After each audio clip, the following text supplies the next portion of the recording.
Yo, what's going on everybody? Xanthus Vice here, and we are back with some more Punching Grey Raven. Hope you guys had a great day today. Where we last left off in this game, we had gone through the other extra chapter we had to do, the Lost chapter. And I found it very interesting, honestly, because it elaborated a couple points that we didn't get to see as much. The fact as to, like, how did Chong Yu end up in the Actalec, even though clearly he had some connection to Cao Long? The one about that one young girl who we met literally on the ship for Cao Long earlier, like when that whole ordeal actually started. And also, even more about Lady Chu. And I think what I was supposed to understand from that is that the only humanity she believed in and cared too much about to survive was the humanity that Cao Long had created for themselves by turning themselves into data forms. I think that's what I was supposed to be learning from that whole experience. And it makes sense, right? Because trying to save the entire world just seemed too ludicrous, and especially since Hua Zhu was supposed to be the hope of Cao Long. She couldn't see it any other way, so at least her people could survive. And I guess that always is kind of the main point for people, right? As long as you and the people you care about survive, then you don't really care how much it affects the rest of the world, because that could bring its own problems along the way. Which makes sense, again, given the whole situation that everyone's in because of the punishing device. And also makes sense because they had learned through other means that it was because of the zero core generator or whatever it was that started all this. So it's like, of course they can't trust the people working for them, like Babylonia and stuff, because they tried to hide it initially and then only had it revealed way after, when it had already actually like made a bigger impact on the rest of the world. So I can see where she had that skepticism from. And I did also check out earlier today the trailer for what they have with the new form of Lady Chu. I gotta say, looking pretty fire. I'm curious if it's gonna be like an event or if it's gonna be another like chapter that takes place later in the main story like it did for Watanabe. Because, I mean, Lady Chu's supposed to have been stopped, right? But that doesn't necessarily mean that that's the case, or we don't have any guarantees that she's like dead, cut off. Because, I mean, that's what they try to make us think with Watanabe at the start of his story, but nah, it's something like completely different. So who knows? Maybe there is more to it than meets the eye. But today we are finally gonna go back to the main story, starting with chapter 13. Thank God. I've been waiting to do this for so long, but it was like, you know, it's better to get at least some of the extra details and whatnot. Unfortunately, I didn't have time to do the interludes last time because it was just very late, and I at least just only wanted to focus on getting the extra story out of the way. The next time I do an extra story and I have the time, I will probably try to do that.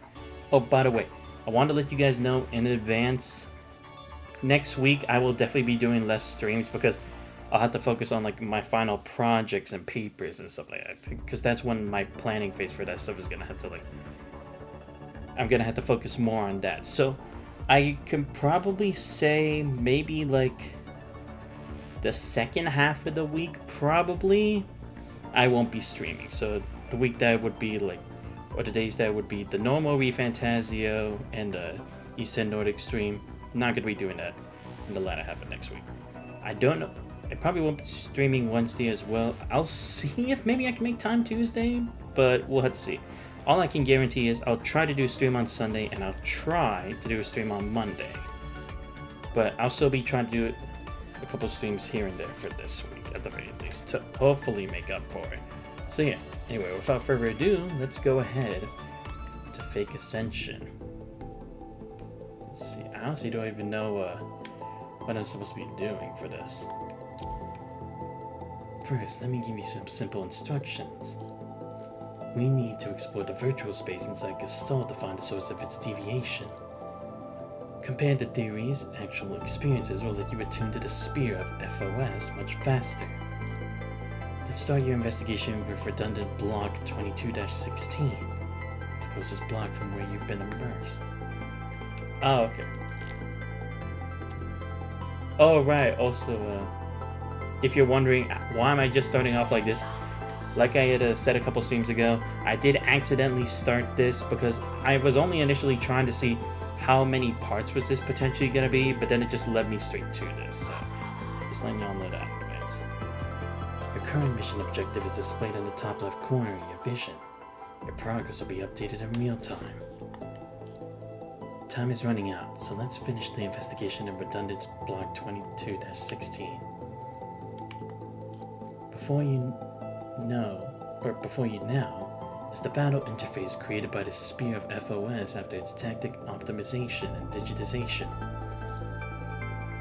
Advance indicates the safest path it can come up with after analyzing your environment, so start exploring that way. Sometimes you will find blind spots with unidentified data. Accidents are prone to happen there, so the Spear of FOS is labeled them a block. It will also stop you from entering the area, so it might be a little harsh, but it's for your safety. Just go around the block area when you see them. And there's a safer path in advance. You gain the hang of it pretty quickly, as your turn to make your own tactical decisions. Kinda reminds me of that ladder game that they did. Uncertain events create hazards on the field. Your system will label them with an orange area. Before you confront them, you should send the right connector to perform a calculation. Calculate your chosen tactic, and the Spear of FOS will assess your plan and project the possible outcome. The Spear of FOS will analyze and categorize different connector powers and strengths into 3 groups. Your options are battle, perception, and arithmetic, respectively.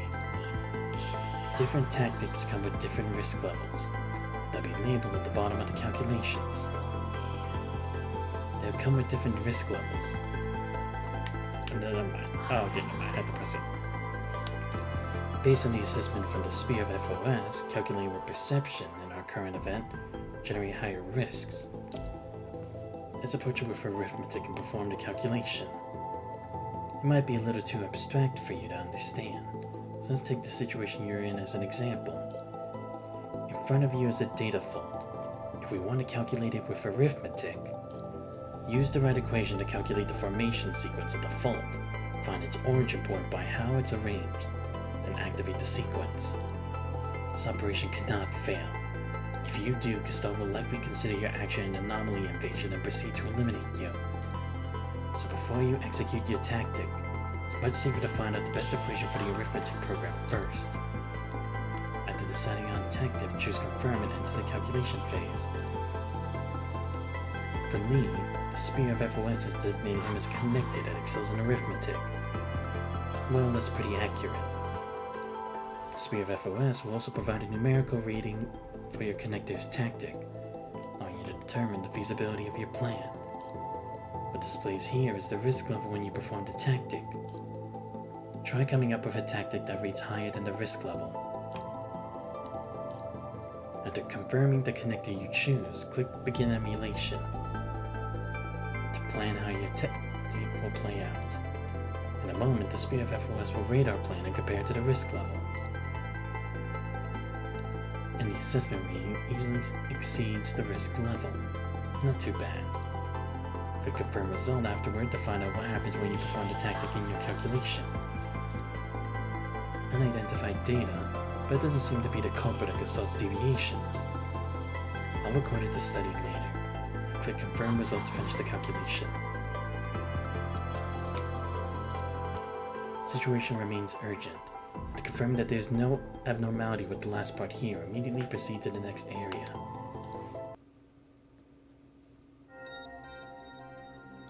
Alright, Eden Fallen. Surrounding begins to distort immediately after departing the redundant block.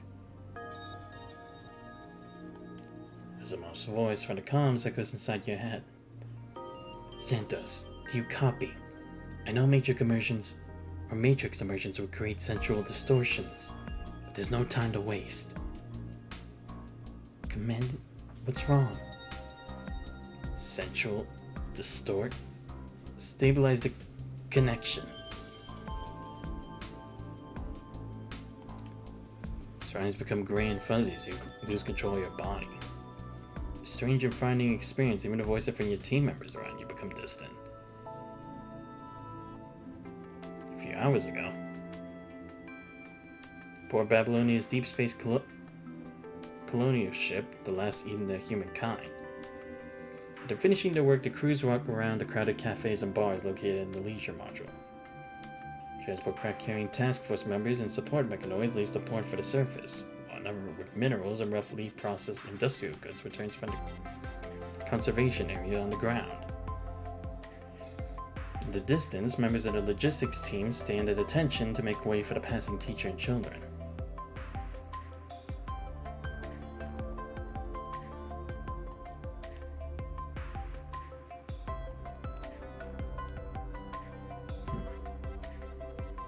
Eden 32-ML module, Dominic Memorial Park. Alright, we've arrived at the Dominic Memorial Park in the top level of the core axis. For information on Dominic's achievements, please turn to Part B of Chapter 2 in your digital guides. As we all know, the New Earth Almanac was issued in the year 2130 of the New Earth calendar.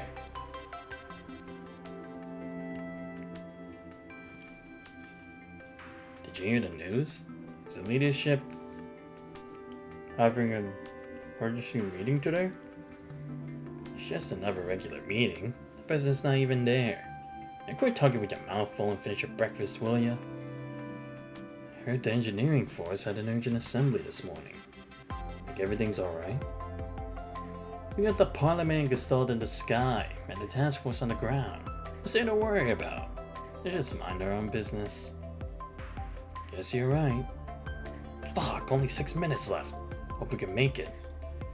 Don't come crying to me and looking for meds if you get heartburns from eating on the road.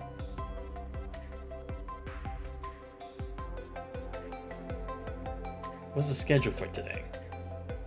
The briefing will begin soon. Please proceed to briefing room 302-B. Today's routine human intel summary, priority intermediate. Understood.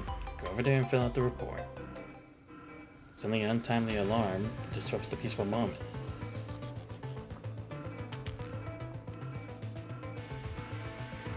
All passengers in the Eden 16-B module.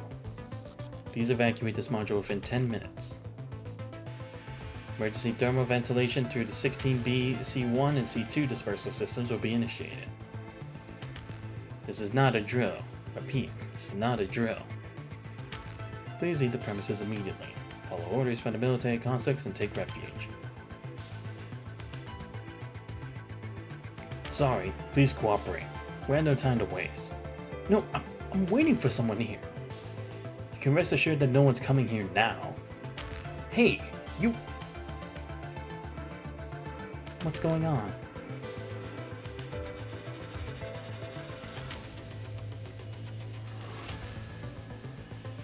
Please leave the premises immediately. Follow orders from the military constructs and take refuge.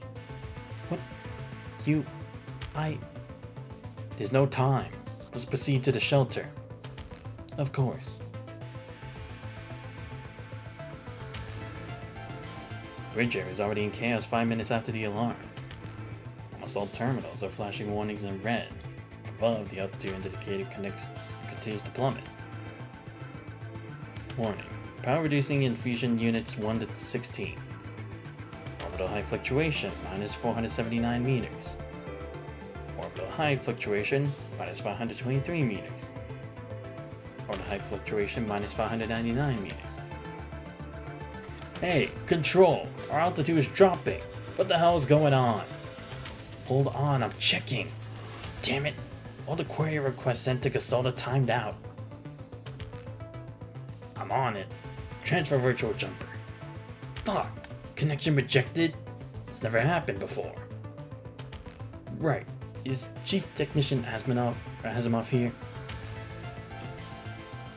Asimov was just called into a meeting. In that case, I'll inform the engineering force, the support force, and the personnel on duty in the engine room first. Then I'll find someone to go to the conference room. Now is not the time to worry about interrupting a meeting. But then the controller notices a warning flashing on a nearby terminal requesting immediate attention. The operator that should have been attending to it, however, is missing. Damn it, all hell is broken loose. Is it called to handle some other issue?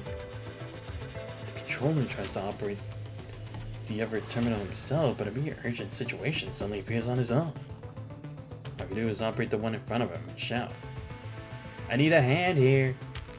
Here, give me access.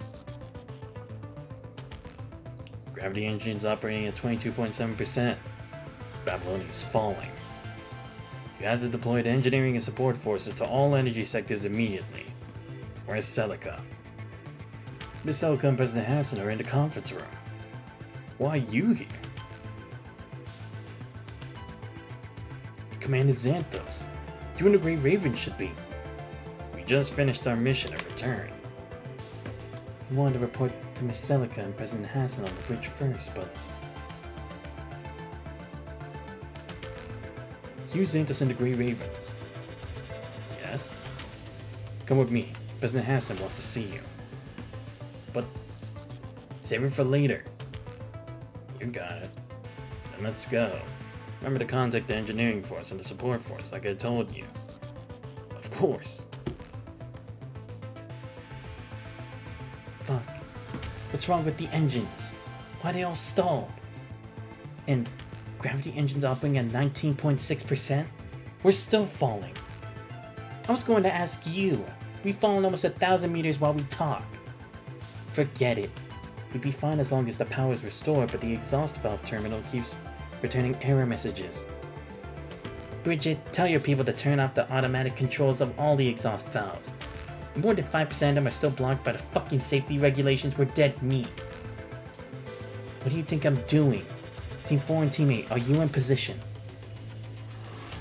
Boss, the secondary unit said that the R3 pipeline is also busted. Damn it. If this keeps up, there's only one outcome. What do you mean? If we can't restore the engines, we'll crash into the ground. Fuck! Babylonia will be blown to pieces long before we hit the ground. If the enemy has some goddamn railguns or anti-aircraft guns pointing at us once we're close enough. Hurry up with the exhaust system restoration, or the core and the ejector will be gone. The staff from C1 and C2 dispersal systems has evacuated, initiating exhaust ventilation. But what? The module's air conditioning system hasn't been switched to circulation mode, so the exhaust isn't ventilating. Got it. I'll take care of it myself. Really? But the exhaust outside is too hot. I'm a construct. I'll be fine. Just disassemble me, hang me up, and clean my parts if things go south. Preparation room. Why are we brought here? What's going on? Did something go wrong with the mission? Even so, it would have been discussed during the mission review. Not to mention, we received notification that Babylonia is falling. Doesn't appear to be a drill. Babylonia is falling and we're told to sit here and wait? It's an order from President Hassan. I'm sure he has his reasons. Alright, let's wait then. I don't know, I mean, that was someone else who told us that Hassan said it. That's not really proof, is it? Who's to say he's not to get rid of us? But I see. Is this what, Are the Ascendants finally making their move now? Because they did steal the Huaju, which is the equivalent to having a Gestalt system. So maybe this is what they were able to do now because of it? Earlier, with no chair in his cabin, Hassan sat upright on his bed. Having lived a modest life for so many years, he remained remarkably stalwart even as the president. He would wake up, shower, and go back and forth between his chamber and the bridge. His minimalist lifestyle, no one cared if he were to leave his door open. This time, having just woken up, he had no intention to head to the bridge immediately. That nightmare again. How many times has it been? First, it was the downtown tyrant. Then the city 104. Then... I'm getting old. My memory isn't quite like what it used to be. Can't remember much of anything anymore. Baz, Jaskier, Ledger, Gray, David, Wu, Hauki. All the people that I met along the way. I they all just face us names now?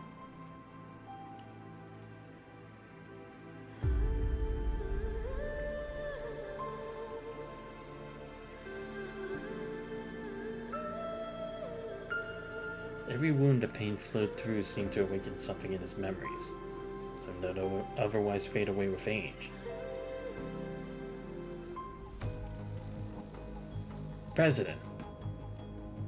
President? Is it time? Everyone is waiting for you. I'll be there momentarily.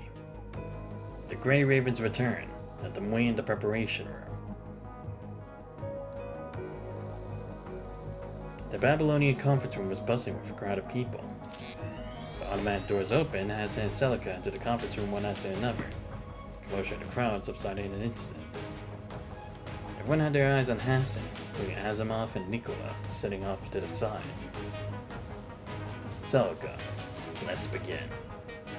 Yes, President. Everyone, this is the situation we are now facing. First area to bear the brunt of the attack was the northern seaside, which began to thaw. On the coastline, the destroyed ports and beyond show signs of damage, but the settlement is largely intact. Prior to that, we experienced a wide range of data interference and jamming around New Murmansk. The jamming method was very similar to what we experienced at Venus Splash Park. We speculated that it was the work of an Ascendant, which was later confirmed by Team Ouroboros. Soon after that, the Forest Guard in New Sophiasburg and the Forsaken, stationed nearby, began to mobilize towards New Murmansk. But subsequent surveillance records from Team Scarab and Team Caribou showed that both the Forest Guard and the Forsaken were repeated about 30 kilometers outside New Murmansk. Correct. They were stopped for 3 hours until the Ascendants retreated, letting the Forest Guards and Forsaken pass. We're still investigating the motive behind the Ascendants. As for reports on casualties, I know the data might seem ludicrous, but please believe the first-hand reports from our support force. The old Nephi Institute sustained heavy damage, so almost all reports overestimated the casualty counts. But after over 2 weeks of search and rescue, we have found that the casualty is far below previous estimates. What was that? Were they pitying us? What do you mean? Maybe it's just some people are just unreasonable. Whatever the reason, I'll take it as a sign of luck. President. I believe you're here just to observe and offer consultation. That's fine, Asimov. Say what it is you have to say. This is more of a threat than it is luck, based on the series of occurrences at New Murmansk. I believe the Ascendants have shown significant strength, and the restraint to match it. Unlike conventional artillery, they were capable of precision attacks. Otherwise, at least half of the people in New Murmansk would have died. Whether it was the demonstration of strength or simply because there were hints of humanity within them, I couldn't care less. What I care about most is how will we view this threat. Tifa, Metropolis, New Murmansk. After what happened in Metropolis, it's highly likely that they have control over Huazhu. President, they aren't just a few dozen disorganized soldiers using rusty rifles and lies to catch us off guard. They've already become a highly organized threat with targeted hostility towards Babylonia. Therefore, my suggestion as a consultant is to fully disclose information on the Ascendants and mobilize all of Babylonia, not just a task force, to deal with them. I agree. I've always advocated taking the initiative with a full-scale attack. Enlist everyone into combat roles and push the Ascendants into our firing range through saturation attacks. You're calling for the complete military mobilization of Babylonia. I cannot agree to this. And that's one of the reasons why we haven't made any progress, isn't it? Hassan, I mean it this time. Now is the time to decide. If there were nothing worth saving on the surface when we finally decide to launch a full-scale attack, it would be too late. True. Because, I get why it would kind of be an issue to have, all the task force deployed, because that could also be kind of leaving yourself wide open, because no one would be too focused on, the base or starships or stuff like that. But at the same time, they have grown really fast, and almost every single mission they've had was a complete success. The one person could do nothing but look at Hassan and Nicola expectantly.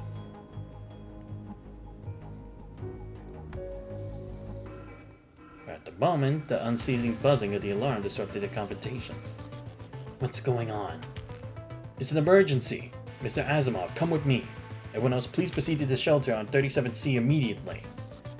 Hold it. What's going on? The engineer group has issued an alert throughout the entire ship. Power is decreasing and Babylonia is entering a free fall. What? How about the engineering and support forces? They're already at the scene, but they can't be certain that they can fix it. I'll be right there. Take everyone else to the shelter. No, I'm coming with you. I can't guarantee your safety. You'll be in trouble if there's a button that says highest clearance only, but no one with the clearance there to press it. Alright, if you insist. The President and Chief Technician are here. President. President Hassan, what are you doing here? We don't have time for that. What's the situation? Our power is dropped to critical. Now it's impossible to maintain orbital altitude. Yeah, but the problem is, it's not an issue with the hardware. What do you mean? All the gravity engines are stalling. It seems as something is sending them a constant stream of forced shutdown commands. What? Even if you ignore this command, it initiates a countdown sequence, which overrides the normal ignition command.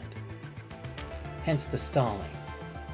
As for the source, they have to be direct commands from the head of the program, so with the highest priority to circumvent any interference from the fault-tolerant system.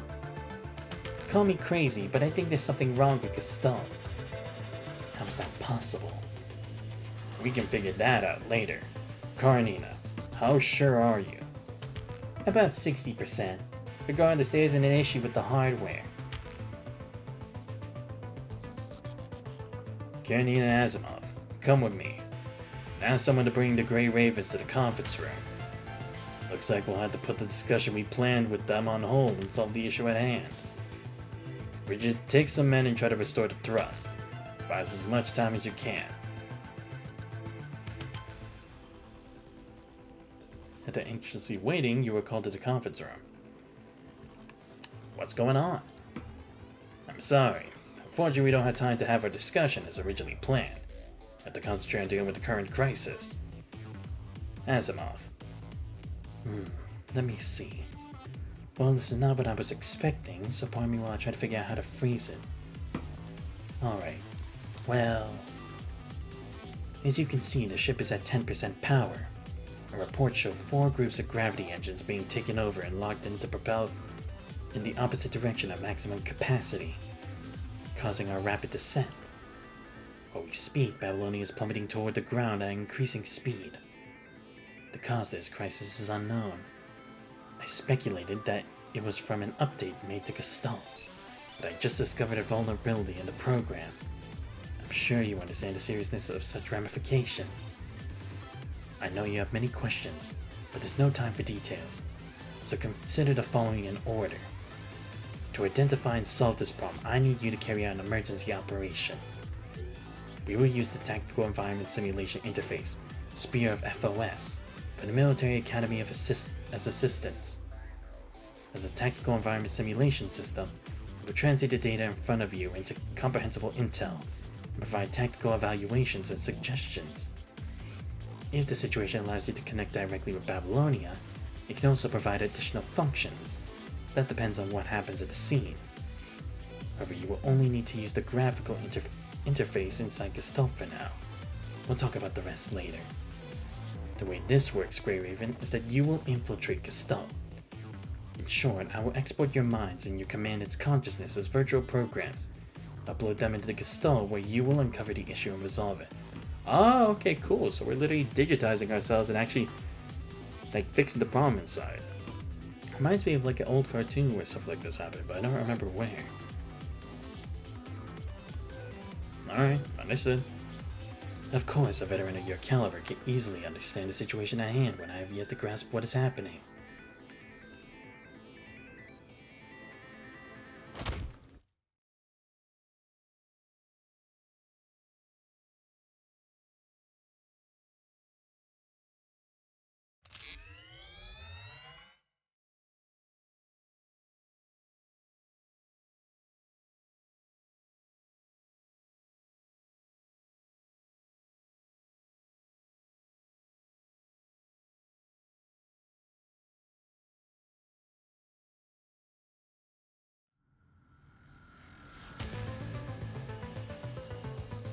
Are you okay, Commandant? Lucia, quit shaking the Commandant. Asimov has stabilized the link again. Yeah, I never knew how hard it is to stabilize a link to human consciousness. How long was I out? Not long. Not even long enough for you to complete the immersion process. Huh? We're just using an unnoticeably small amount of bandwidth to test the adaptability of the spear of FOS with Gestalt. Wait, in other words, we may encounter danger even during the immersion process? Of course. Anti-interference protocols are everywhere. I'm fine. Commandant. Really? You're back on your feet in no time.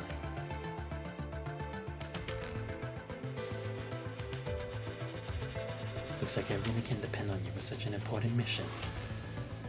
Of course.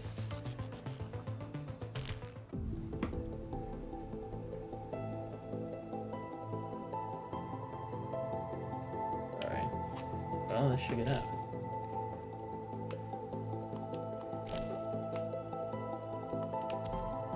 Okay, let me actually go back.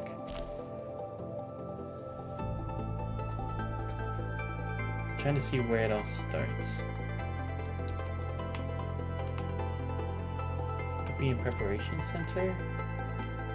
No.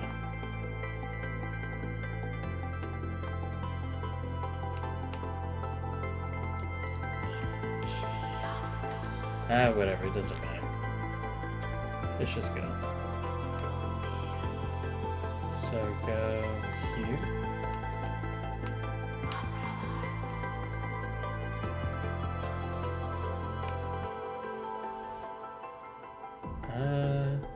Let's fight. Fuck it. Yeah. Let's go with this team. It always works.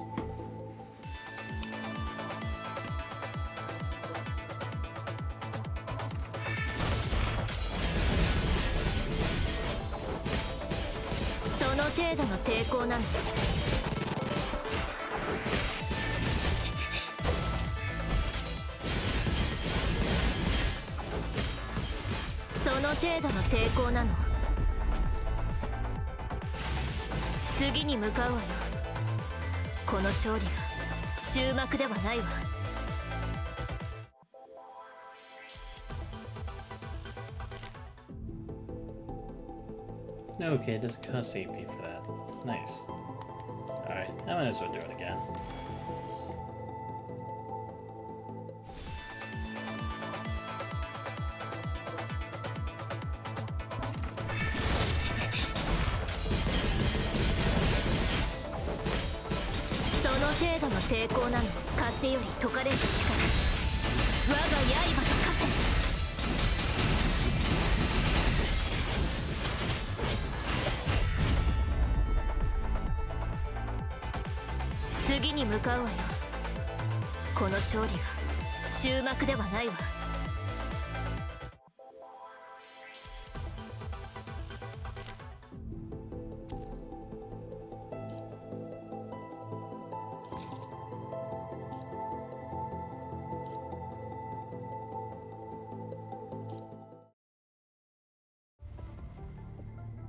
Something powerful suddenly hits you. Be careful, this is data defense. If I analyze the defense of my computing power, please do so. Understood. Alright. Let's do it. Start the cast. Nice. Defense data ahead cleared. All hands brace for shock. Lucy's words, darkness dissipates. You don't know where you are except you're falling. Wait, falling? Someone pulls you up from behind. Probably Lucy with her jetpack. Definitely, I've already landed on the ground 5 meters below you, what they're called a superhero landing back in the Golden Age. Be ready for landing. My jetpack can't last much longer.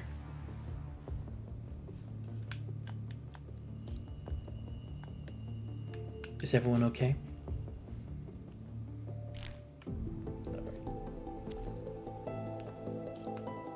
Really a sight, okay.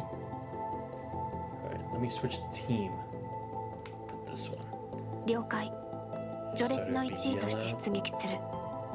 Yeah. Something's off. To complete the immersion process or removing the obstructive data wall, the 4 of you arrive at Parliament Square in the virtual space. Had you not remembered being pushed into the frame, you would have felt as if you were teleported to Parliament Square directly from the bridge. But for some reason, something does not feel the same. What's wrong? What's that? It looks like some things have formed a wall. Strange. Can't use my sensor to detect what the wall's made out of. It's data. It's a flowing wall of white noise-like data. You can understand it as a wall formed for the data stream. It's one of the anti-interference protocols. Looks like it really has been infiltrated. I'm afraid so. We can only find a way to close or go through it once the immersion process is complete. How do we do that? Like I just said, we have to find a way. Right. A few days ago.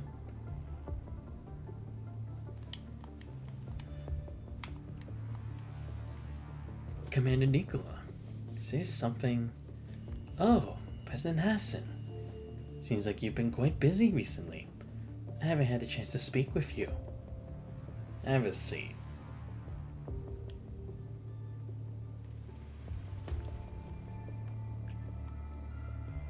There's no need to be nervous, so look up brewed coffee yourself. Thank you. Tastes good. I told you, Hassan. He's fine. Let's get down to business. This is the report I submitted to you. The President Hassan here with you because there's an issue with it. Not with the information itself. What concerns me is how you got it. Still not willing to tell us how you got your hands on this information.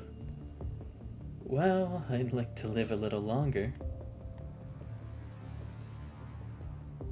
In that case, why don't you transfer back? It would be better for someone in your condition. Thank you for the concern, Mr. President, but I'm happy with my current job. I'm not considering a transfer right now. My intelligence work is just a way for me to accumulate combat experience. After all, my physical condition doesn't allow me to become a commander with boots on the ground. In some ways, I'm happy with the work you produce. I don't intend to transfer you elsewhere. You're also the only person besides the Grey River Commander who passes the test currently. Wait, a test? So you should understand that even if the source of your intel violates our rules, we won't sentence you to death for this.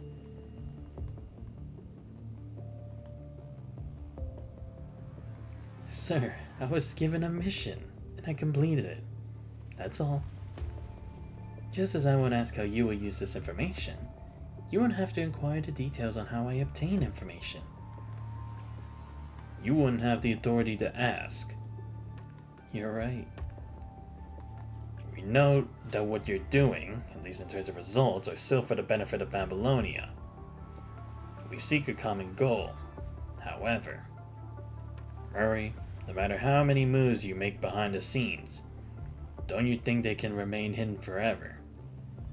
I think you can gauge where the lines are, at least for the time being. Thank you to both of you for your trust. You worked under me for quite some time, but I must admit, I still haven't had you figured out. You're unwilling to divulge the source of your intel. The least you can do is be of use. What do you want me to do? As always, what you do best. I'm not your only bet in this game, am I? Just make sure you get the job done. We just want to see the results that benefit Babylonia. That's all. You can put down your cup of coffee now. You don't have to keep holding it if it isn't to your liking.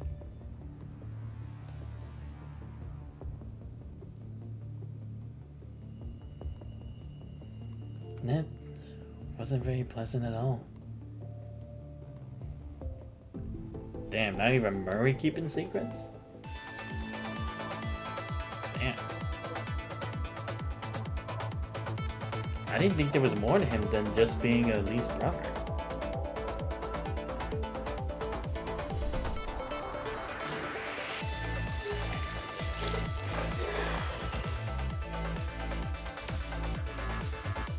Ah, great. There's a wall. Terrific. Wait, what's this? Damn it. It's defensive data time. Let me guess, I have to dodge them? No matter what went through, I have to go through this if we want to find it. Yeah, I probably have to time it right. Probably can't touch it though. There. And yeah.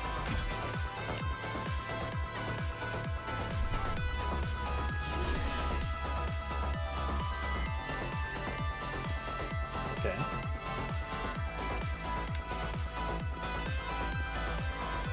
Come on. There. It's not that hard. If they went at altering speeds, then sure. This is pretty easy. And no. There. And then straight. There we go. Nice. See, what I tell you, it was nothing. It's finally gone.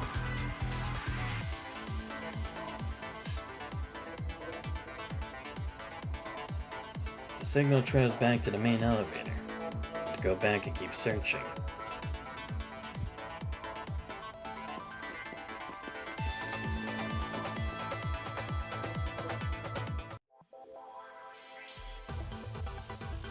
Seriously?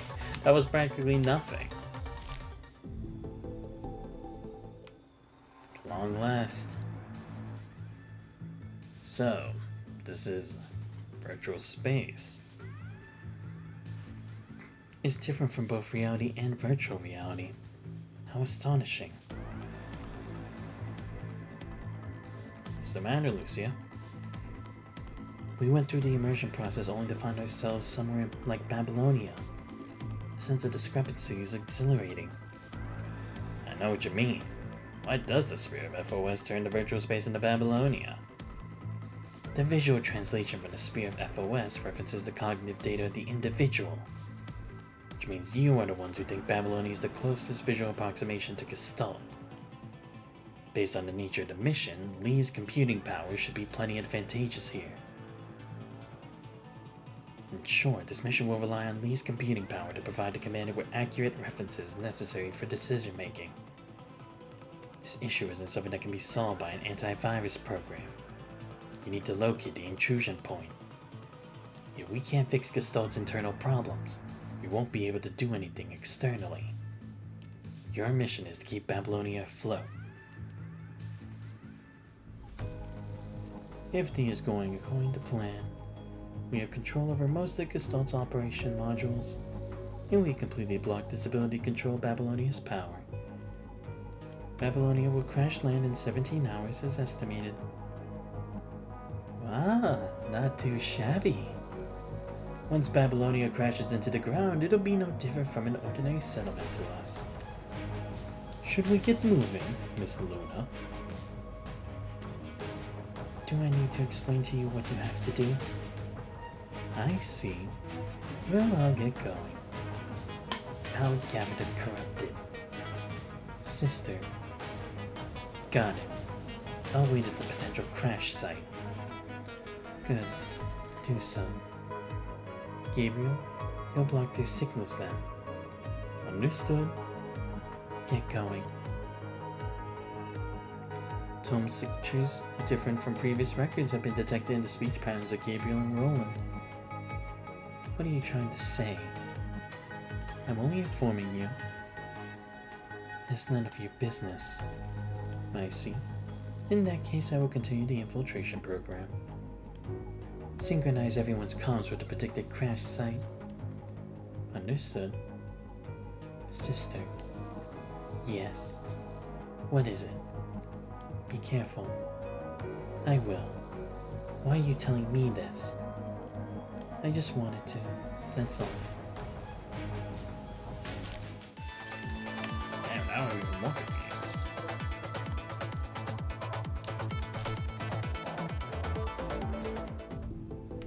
Okay, I guess this is the next one.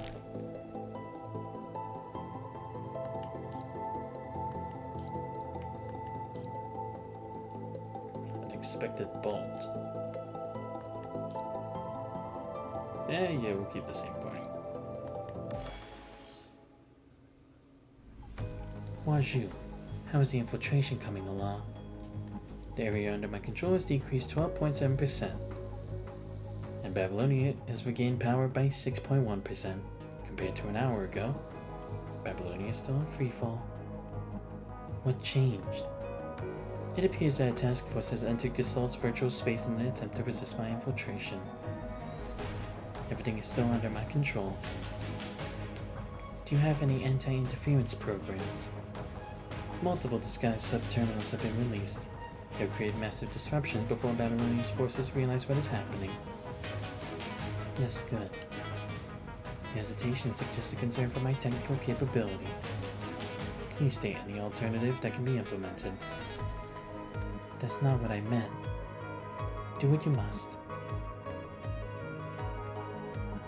She recalls the expression on Chu's face during the Battle of Kowloon. The conversation between Chu and Huaju from the records retrieved by Huaju. Huaju, how can humanity survive under such circumstances? All data has been parsed, but no such method exists. Right, yeah, because we learned that this information, at the very least, was one that Luna was looking into. I see. So that's why we saw it from what happened with Lady Chu and the connection to Huaju, because that was her trying to get a better idea. Regardless of the method, humanity will only end in destruction. Earth has already experienced 5 mass extinctions. Humanity is merely just a visitor on this age-old planet. I've adjusted the input range of parameters to meet your requirements. I want results. Very low probability, but not impossible. Change the scope has made certain options available now. We're in position. Understood. Proceed with caution. You already said that. And take it as another reminder. Fine. Waju? Yes?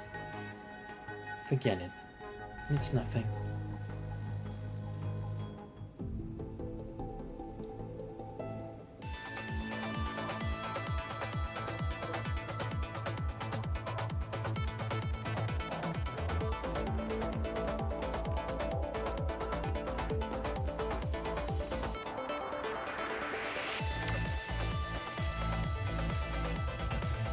Is this a security barrier?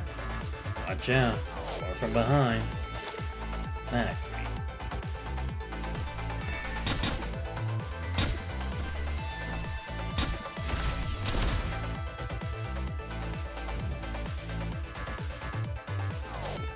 Oh shit, Bianca's here. Nice. Haven't seen her in a bit. How long has it been? Actively? Luckily I made it in time. If those defense programs activate the alarm, we'll be facing a lot more of that. Bianca, why are you... It's a long story. I have my mission too. Now that we're heading the same way, let's stick together.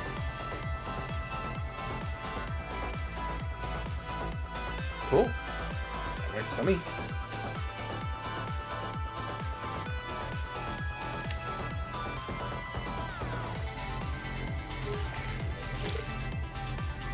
There are some defense programs patrolling this area. Let's get rid of them before they raise the alarm.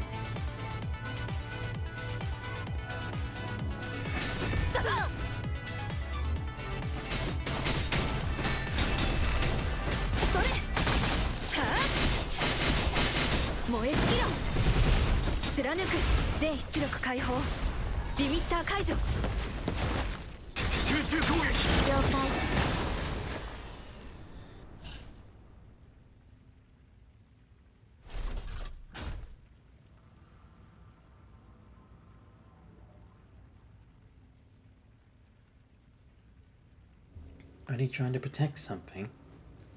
From the patrol pattern, I don't see anything worth our attention. Maybe we'll find some clues in this area. Let's search around then. Alright. Works for me.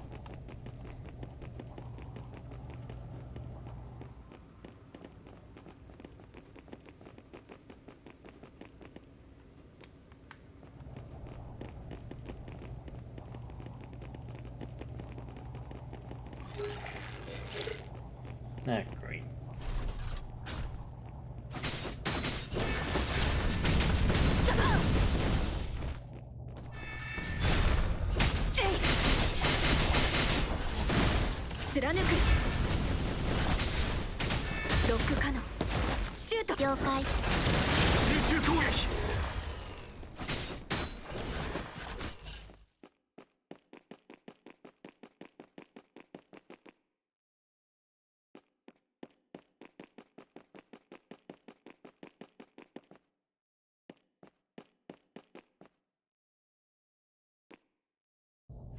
No luck here.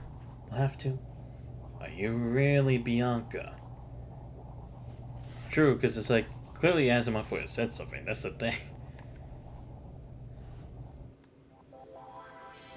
Because it wouldn't be surprising if he just like had someone camouflaged with it. And to be fair, we've met Lamb who's been able to camouflage his people. What is it? What is the Purifying Force doing here? Didn't I tell you? I just spoke with Asimov on the comms to confirm the missions assigned to the members of the Purifying Force. Bianca is in City 15 right now conducting her mission. Not to mention, the Veritas frame affects mind stability. It wouldn't be suitable for this mission. The kind of fighting method that ignores damage to the mind is nothing like what Bianca would do. Disable Construct Mind Camouflage Module. Based on the information revealed in our conversation, continued use of simulated camouflage is no longer necessary. Subterfuge failed. Switching procedure. Hey, wait! There is no reason to stay here. Waju does not permit purposeless actions.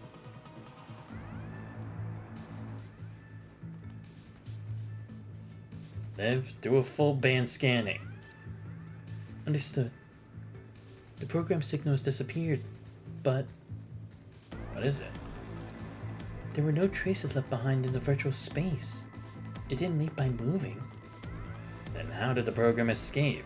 Advanced camouflage? Cross-program pathways a springboard? Directly hijacking remote data? Altering the lower port levels of Gestalt? It couldn't have been changing the port levels. The risk of being detected by Gestalt's anti-interference protocols is too high. First and foremost, cross-reference with a data slice from 5 minutes ago. On it. In the meantime, Commandant, what method do you think she used? We have to rely on your reasoning to figure this out. I haven't been dissociated with living as a human for so long. Our way of thinking is close to that of machine. It's hard to figure out our blind spots when we all think alike. Ah, right. Fair. That's a tough one.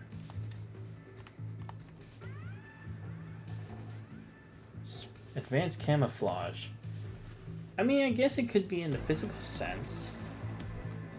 I feel like the hijacking, sure, but again, there would be traces. A springboard, it would allow them to eject faster, but surely there should be signs of where we can see them escape from. Let's see what happens if it's advanced camera. No, lift scanning capability would have detected any sign of camouflage. Yeah, that's true. It's unlikely to maintain advanced data camouflage for the live. If there were any sign of hijacking the program, there would have been traces up behind. Ah, yeah, so supposed to be hijacking a program requires a burst of considerable data strength. But I didn't detect any change in level output. Damn it, data camouflage doesn't seem too possible to live around. In that case, maybe we should consider the possibility that the program utilized data replacement as a springboard. There's no way to detect it directly, but utilizing data replacement at such high speed is bound to make the target program behave abnormally. If you find the abnormal program, you'd be able to track the movement of Bianca. Is that so? Yes, my thoughts exactly. Liv will be in charge of scanning. I'll be in charge of data analysis. Let's do this. Damn, springboard was my second guess, because again, I thought with hijacking, that's no different from like hacking, and if I remember correctly, those can kind of like leave fingerprints, so that was like, okay, that's entirely out of the question. Camouflage, I thought it would make more sense to try to do it physically, because I don't know, if we were to do it like with computational means, Liv would be able to track it, but yeah, she is more the sensory and support type user, so I guess using camouflage actually wouldn't work. And I just thought the springboard was risky because then it would just be sent somewhere that even it didn't know where it would be landing at. But I guess it wouldn't matter because it's just a delay program anyway. It's not like it's an actual sentient being. The sub-terminal was detected by the Babylonian task force. However, it has not been located by them, proceeding to its new position according to the previous bridge route. Have you achieved your objective? Data masking has been initiated. The goal of delaying the task force and their search is partially complete. You haven't eliminated them. Computing power has been prioritized to maintain infiltration efforts. It's impossible to allocate enough power to the sub-terminal for combat purposes. With Babylonia fall as we planned, everything is under control. I see. Yeah, because it's like, it could have made the fake Bianca fight us.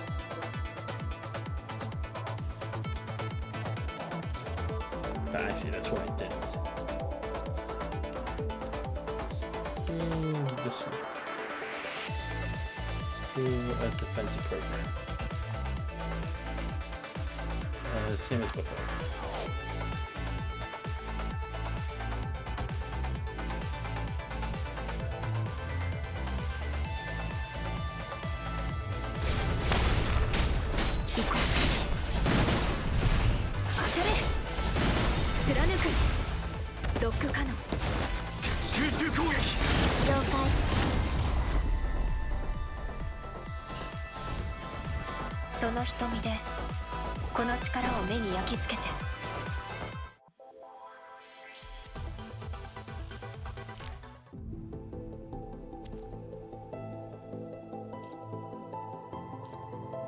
Alright, let's switch it up again.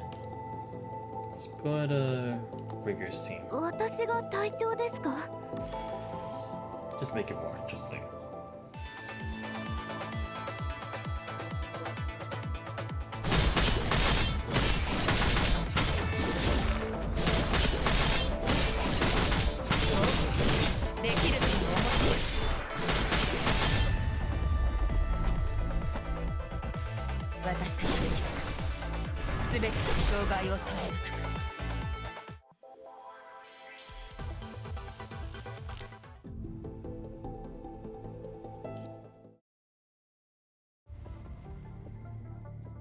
Liv, any progress?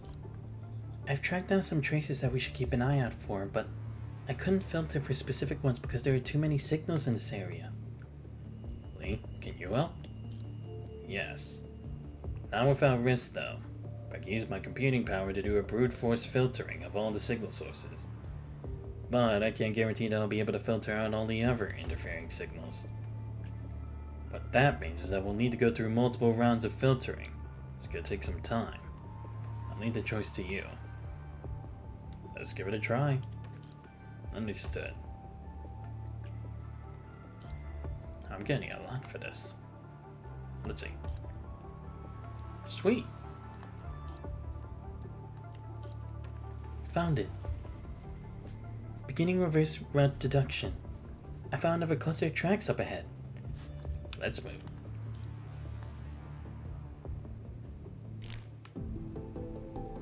Alright, so there'll be a battle there. I'll take this.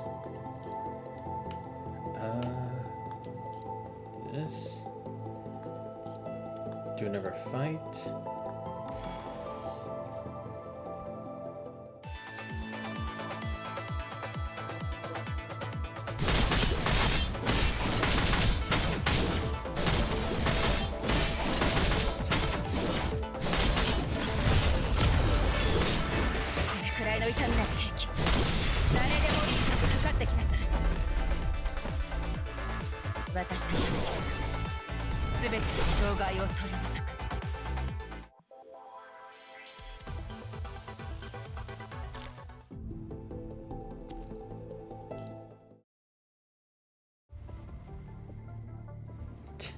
Seems like they are preparing for a brute force filtering. What is it? All the tracks in this area are legitimate. They all spread out in different directions while still being connected to each other. Crossing, interrupting, skipping, camouflaging. This means the tracks are specifically designed to counteract brute force filtering. Guess we can now only count on our instincts. I see. So instead of trying to crack you with the computing power, you're using the guiding function of the reinforced sensor, the invert device. And that's it.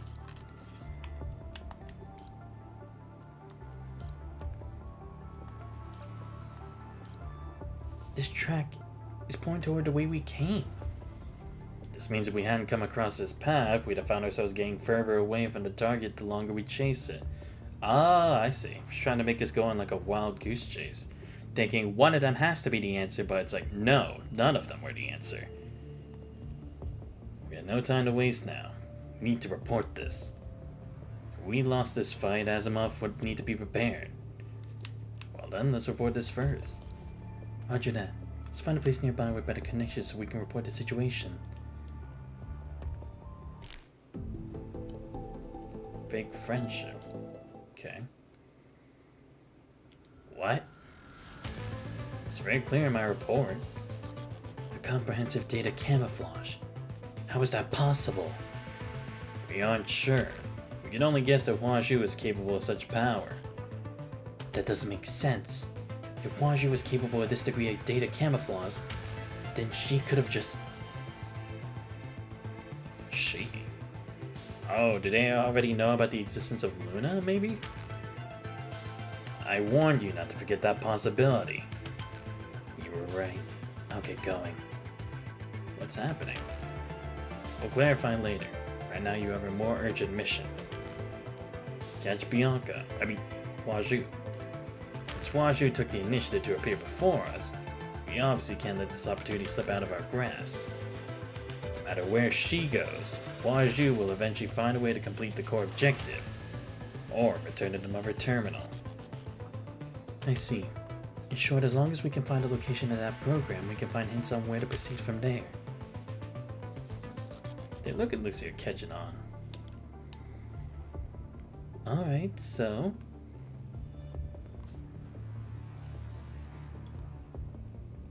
Miss Celica. The President has to forget to explain something.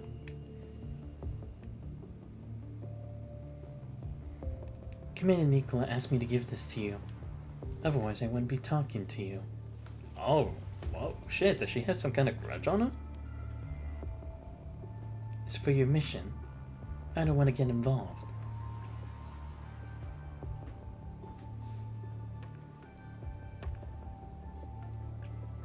Ouroboros, Scarab, Cerberus, and Caribou. Which of the Black Ops teams would be the commander's backup plan? As for me, how much do you know about me? Looks like I have the upper hand with the information I know right now. This will end some of my resources, but this risk is worth taking.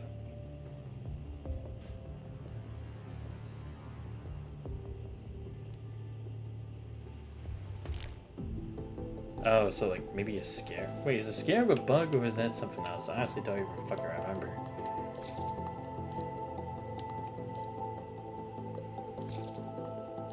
Oh, mission goal. Cool.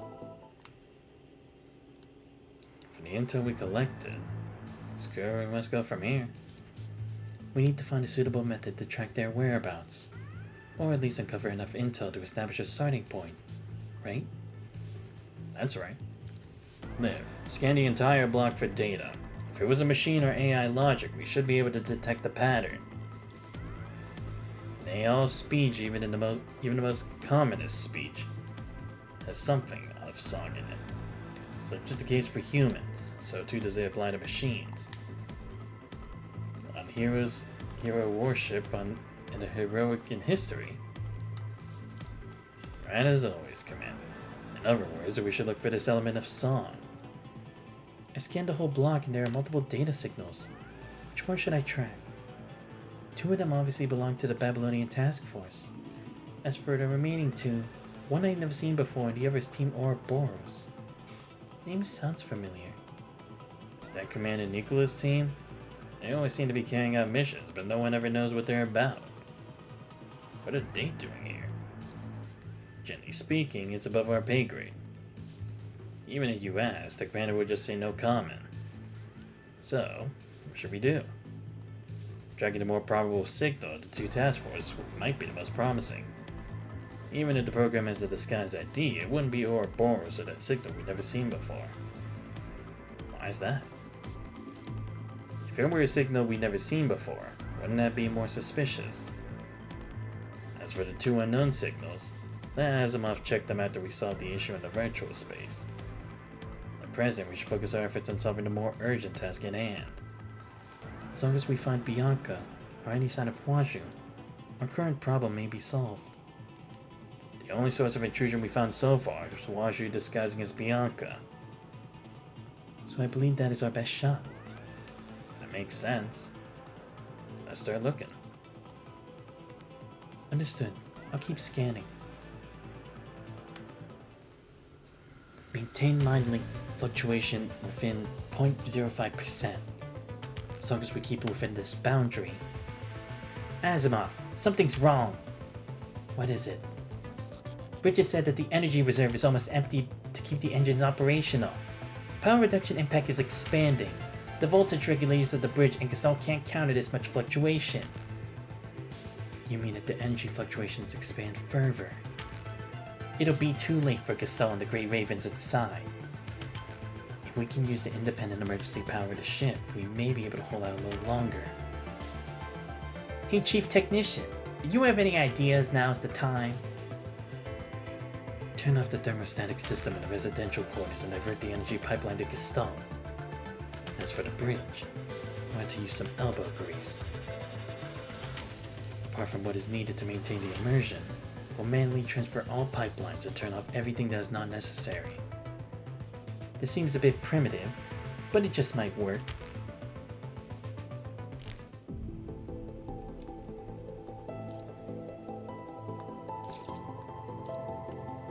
Compromised code. Find a route live is mapped out, you run into a distorted program ghost. How come? But the signal characteristics on it are definitely identical to Bianca. They're probably left behind by the springboard. It is distorting because Bianca couldn't clean up the messy departure of her invading data in time.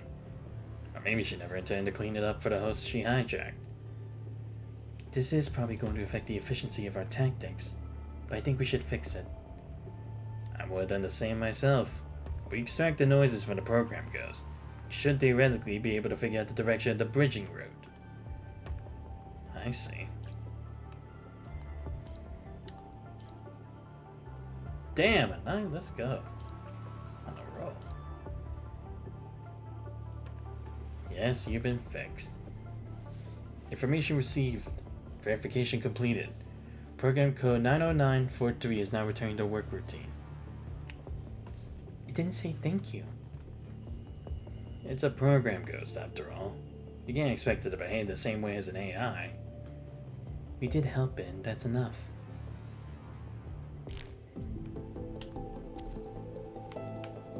Alright.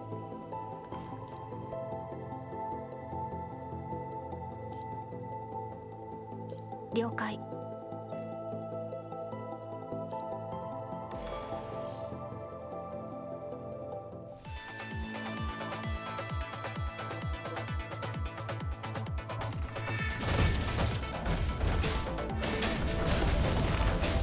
怒りなりせ準備はすでに整もう死は恐れない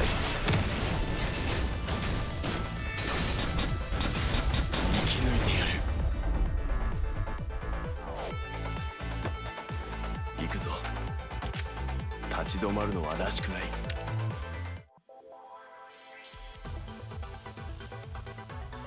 I will say, I think they're kind of giving a handicap to the enemies because it's like, it's not that I can't dodge, like I keep missing. It's the fact that even when I tap the button to dodge, it doesn't dodge. It just stands there for a whole good like 3 seconds. I'm like, why? I'm trying to move on, man. On the restaurant dinner, you arrive at the room with fragments of program ghosts all over the place. What happened? Bianca is trying to confuse us with multiple bridging. With that many bridges, Bianca is bound to slip up on how she's operating. Let me try to see if there's a pattern to it. Please do, Lee.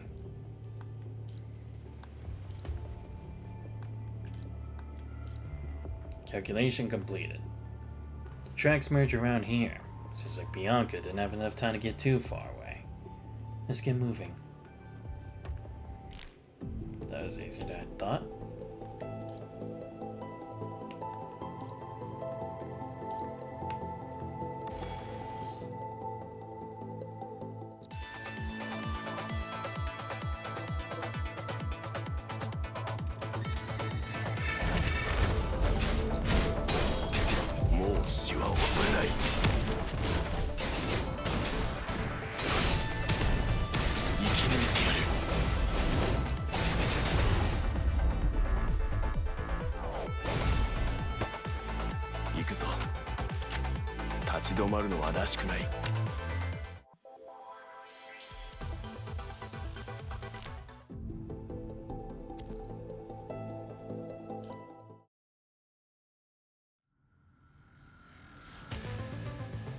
You're not getting away this time. Liv, initiate signal jamming. Okay. Liv runs the invert device at full power, dashing toward the vanishing Bianca as Lucia and Lee flank her from both sides. They're still too late. We're not done yet. Analyze the program ghost now. Understood. Doesn't have time to cover up her track now. We'll find her, we just follow it.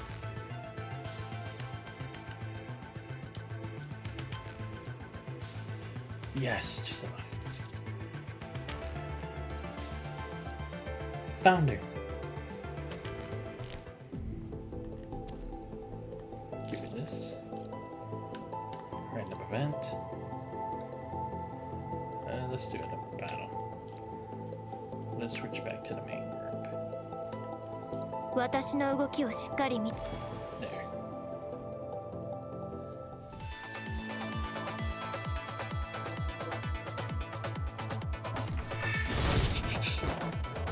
Seriously, they just won't let me do anything at the first turn. Like, come on. How is that fair? Like, I want to be able to dodge it and get it perfect, but nah, just gotta let me take that hit.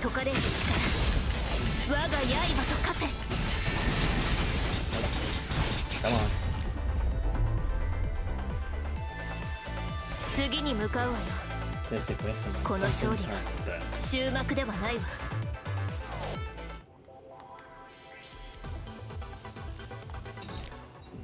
Okay. Now for merge.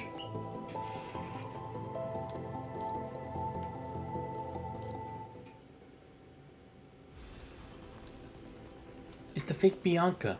Washu's signature. Then let's move out. Finally slipped up, didn't you? Let's go. No time to waste. Only by saving Babylonia will humanity have a future.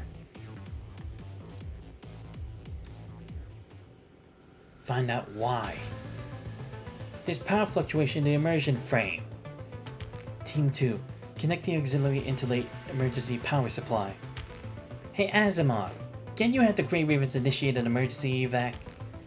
The intruders have hijacked the immersion module.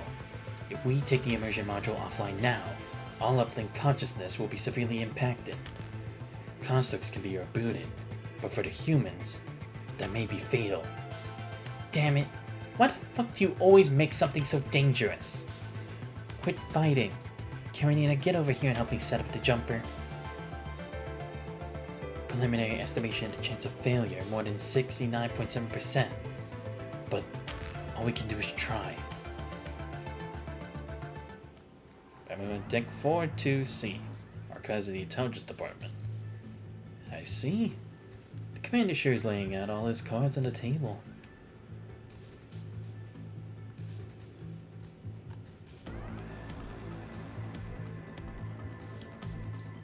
Manual review?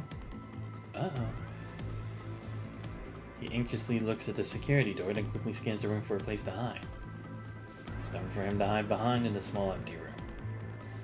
So if a turret comes down for the ceiling, I'll just have to face it head on. Manual review request not responding. Request timed out.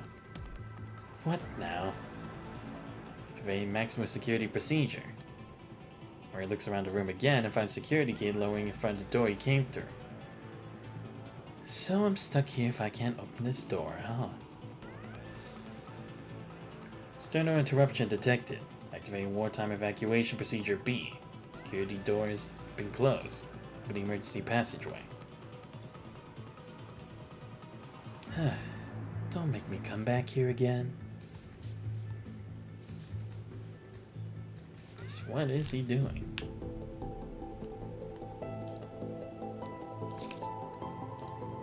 Oh, I got through it. Nice. Alright, just go through here this time. Oh, Oh, I have to leave? No! I want to go down! Damn. Is there no way to actually get out of here? Damn.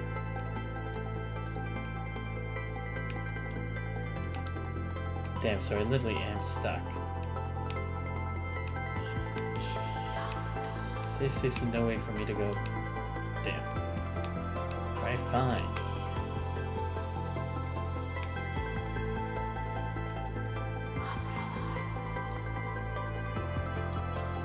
Guess I go through here. Oh wow, that's a lot this time. Jeez, man, there's so much here. Go through here. And check your waypoint. Every single one of these program goes bear a clear mark, point to a direction. Not even trying to be discreet anymore, huh? Not that she could have anyway.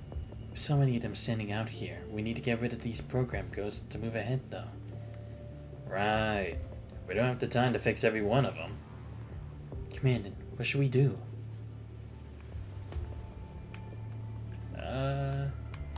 It's a good hack into control. Nice. Lucia, this is a choice we need to make. I know. Let's go.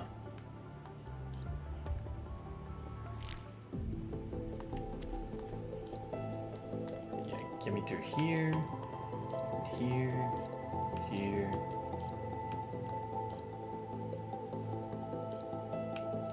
Rent, tactical supplies, another one. Pass through the cluster of programs and keep walking until armor protection layer stops you. We don't have time to go back now. We need to come up with a method to force our way through. Seems like it.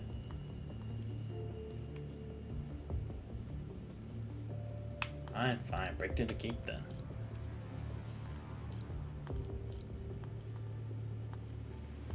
Great, let's keep moving. Damn, makes me think it's like the visual novel tree all over again. Yeah, do this. This.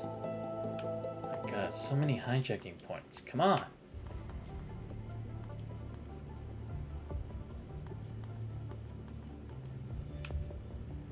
Ah, great. Insufficient ability. Fuck.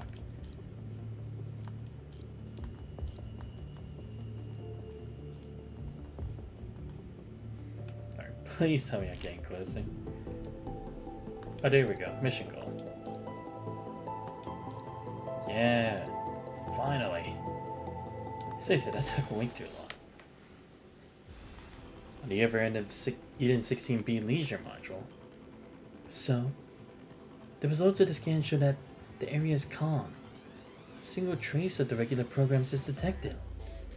It seems a little out of the ordinary. I suggest proceeding with caution.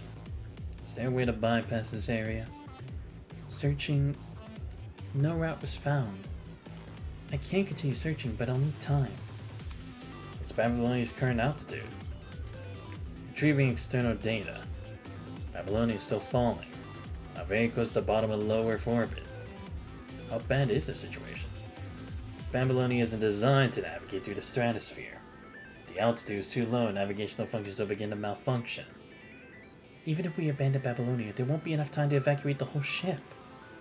Disregarding any anti-air weaponry on the surface that could damage Babylonia, force landing itself could kill at least a fourth of the passengers. Can't wait any longer. You have to stop it from crash landing. If we force our way through, even though it won't impact us constructs, it will pose a risk to you, Commandant. But I also agree that there's no time to waste. In that case, I'll take point. Lee will cover the rear. Commandant, you'll be safer in the back. Why's that? Being hit in virtual space won't be fatal, but disconnecting is still excruciating for humans. If a construct dies, they can still be repaired if the damage isn't beyond the reboot threshold. But humans can't be rebooted. So we can't afford to lose you, Commandant. Same goes for you. Yes, we know. I'm ready to provide cover fire.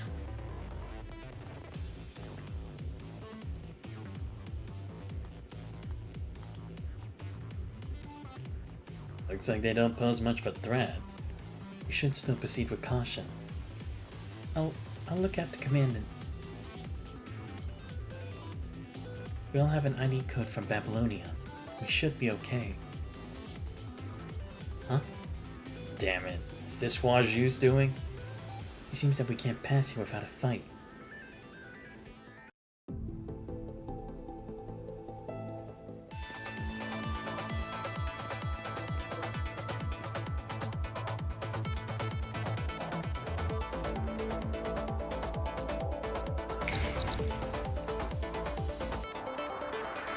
Damn it, she hijacked the defense programs.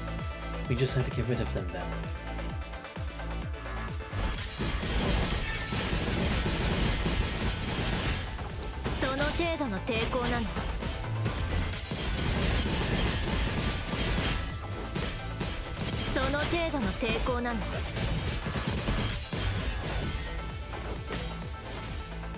She's even hijacked the security barrier module. The port to deactivate is on the other side. We can't do anything from here. We have to find another way.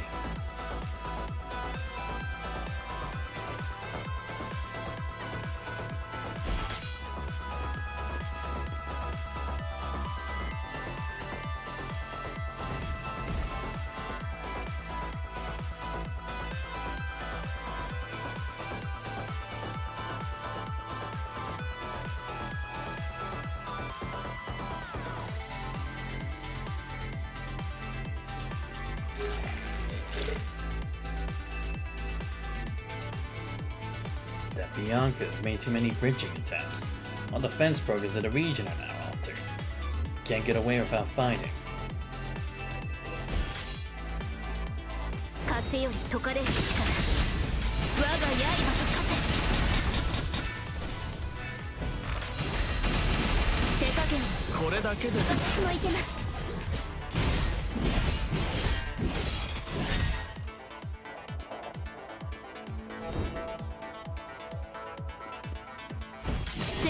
負けるのは一瞬よ。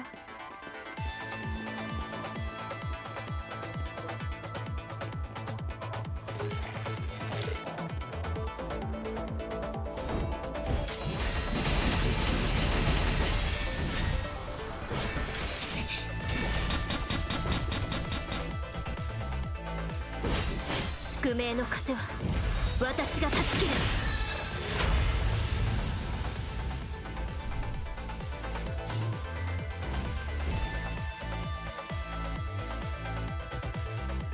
Hidden channel. That's a thought.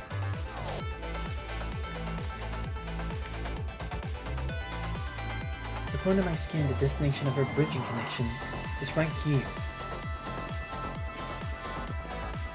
Nice. 次に向かうわよ。この勝利が終幕ではないわ。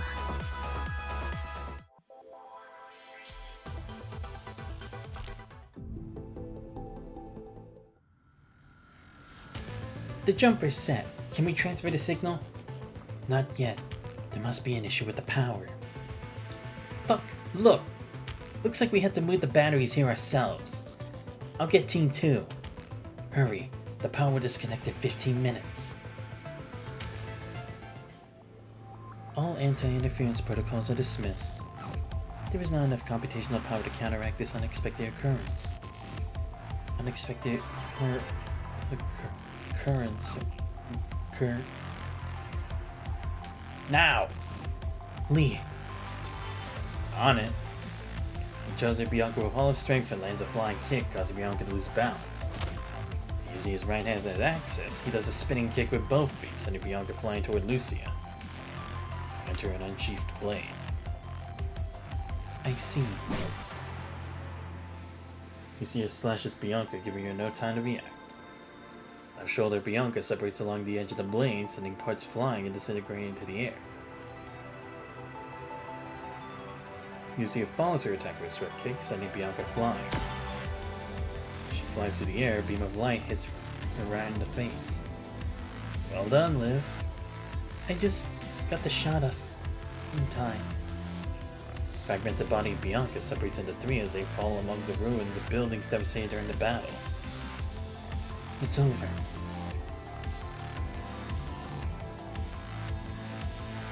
Zia takes the left, he takes the right, and comes in from the middle, shielding you. As you carefully move a pincer formation toward the largest part of Bianca. The camouflage on her fragmented body has almost disappeared. A resemblance of Bianca completely disintegrated, leaving a peculiar shape behind. Asimov hasn't told us that the issue is resolved, so this must be a sub-terminal Huaju specifically used to block us. Looks like Huaju is still causing Babylonia to fall from somewhere else. Why? I remember that during the Battle of Kowloon, Gabriel took Huaju's key from Chu. As the Ascendants are behind us then. So the Ascendants are behind us then. Huaju won't be issuing this attack on Babylonia otherwise. AI is restricted by security protocols. They can't execute such dangerous orders without first receiving them from an operator. Frame functionality, disassembling. Cannot maintain target restrictions. There's a wave of energy fluctuations. What's going on? My body keeps... Jamming signal from the unknown origin disappears. That's... the elevator switch is turned on.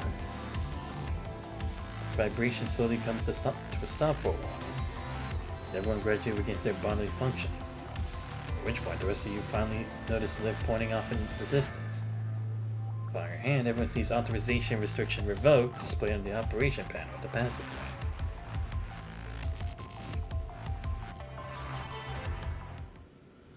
Type 2 fuel batteries have arrived. Type 4 fuel batteries have arrived. What the hell are you doing? You can't mix two different transformers. If the bridge blows up, I'm not footing the bill. Connect the jumper and crank up the voltage. Are you crazy? When you blow up the immersion chamber, you'll sever all the power. We can't wait. 5 more minutes and the voltage will go below the red line. Forget it. Don't worry about it. If it blows up, it blows up. If it can last for another minute, that's still a minute longer. The area infiltrated by the sub-terminals is in danger. Calling all sub-terminals to provide protection. What's happening? They found the access point and the location of the sub-terminal. But you said everything was under control. I miscalculated the capabilities of Grey Raven. It appears that their maneuver and strength have improved since the Battle of Kowloon. Is the database outdated? It seems highly likely. Are you hiding something from me, Huaju? I cannot understand what you are implying. I have more important things to do than explain myself to you. Alright. So let's do this. And now port. The radio seem to have detected the fleet of Bianca and are personally directing the program goes to capture the Grey Raven. I'm suggesting the four of you decide to travel through the secondary channel for emergency data transmission. There's no emergency, the channel remains locked with emergency protocol. The only way to pass through this channel is to deactivate the blockades in order. Ultimately, this will save you time and energy. The raiders can send an infinite amount of program goes after you, but you did not have the energy to fight them forever. Found it. Let's get to work.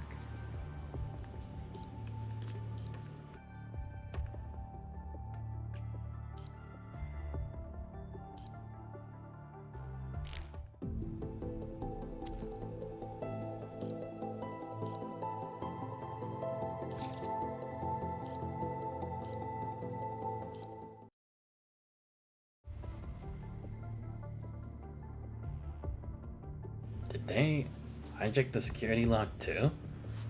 Is there anything we can do? Its entry module is damaged beyond repair. Really, is there anything we can do even with the authorization password? So we just had to open it with brute force. Can't really think of a better way.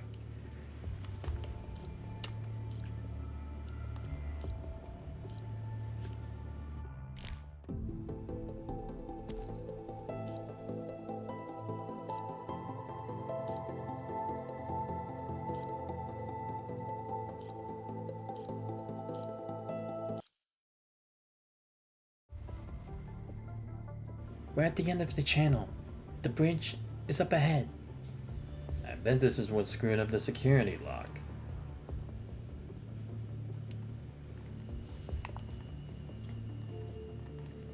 But the entry module still seems usable.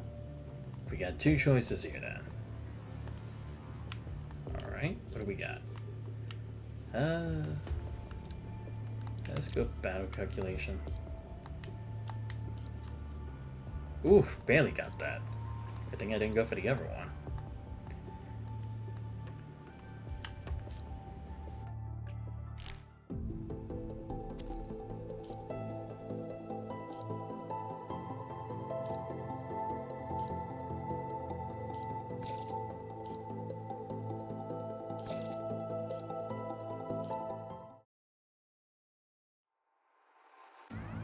Meanwhile, Murray has already disassembled a large terminal in the archives and connected cables of various sizes to a peculiar-looking module. Looks at the jerry-rigged bionic access terminal. Smells Riley. Looks like this is the only place to infiltrate Gestalt without being detected. Gestalt is limited by the principal protocols, so it won't intentionally inflict fatal damage to a human consciousness. But who can be sure that Gestalt is still its former self after having evolved for so long?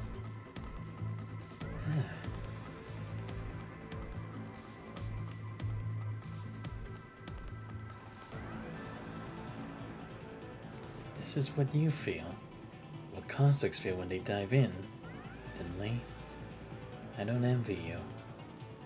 If I had a choice between infiltrating Gestalt and negotiating with some strange ascendant, I'd probably choose the latter.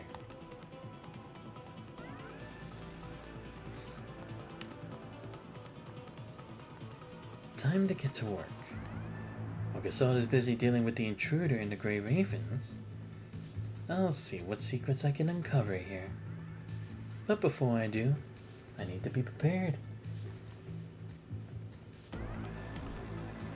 Start the full band lockdown procedure and activate safe mode for this block. also deactivate the normal immersion disengagement procedure. But that shouldn't be an issue for the Yuli. Let's see how Commander Nicola's minions will react. After all, only by activating the security mode can I cover my tracks. What's this signal? What? Take a look. What's this? It just appeared. That shouldn't be there. That floor is highly isolated. It shouldn't be accessible to external entries.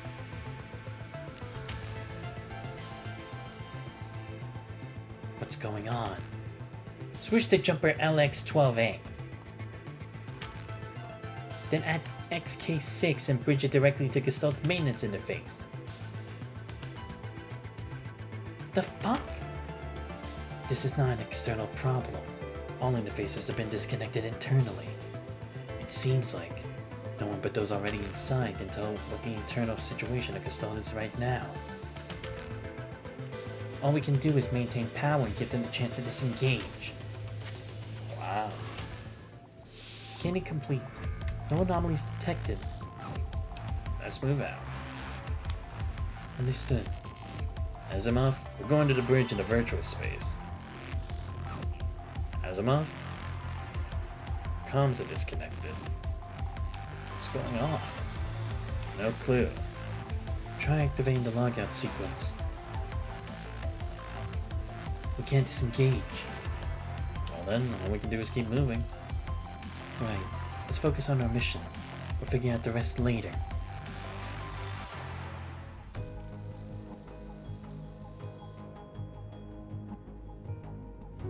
The main intrusion terminal is under threat.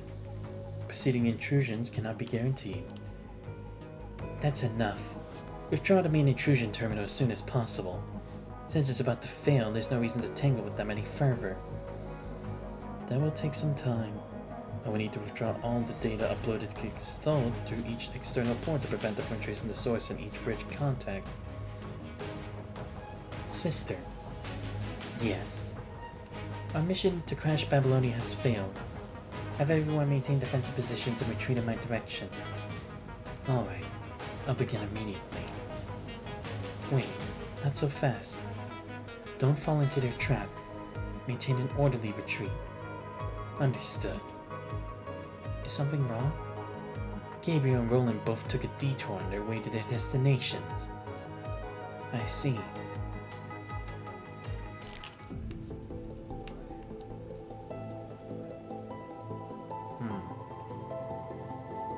Yeah, good. Ah, damn it, I don't have this. Fine. No, damn it, why do I always choose the wrong one? Fine, technical bridge. So here, here. Camouflage that. You'll dash into the bridge only to find no enemy to fight. But the four of you seem to start losing your perception ability. Area scan. It's the interfering nodes.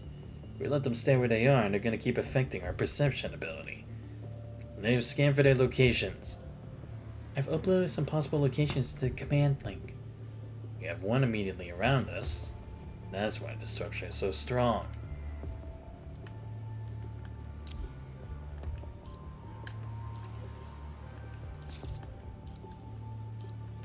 So they installed this interfering node on the pre-existing program module. No, aside from the interfering node, there is a data stream that goes beyond the program module. Can it be? Is the communication between Huaju and the ground also integrated with this interference module? Such a high degree of aggregation is a reasonable guess considering that the intrusion took place so suddenly. Which means if we destroy the interfering node, we'll also be able to sever Huaju's connection with the ground server? Correct. When that happens, I imagine Huaju's subterminals will be critically hurt. Let's do it.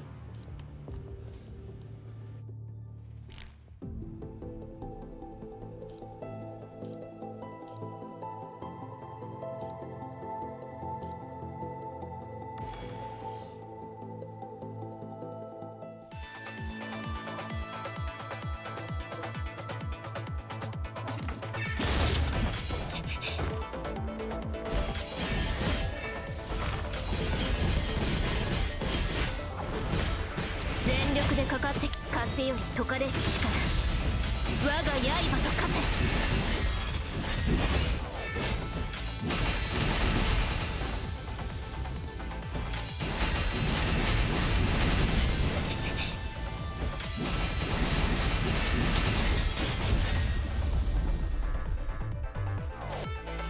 次に向かうわよ。この勝利は終幕ではないわ。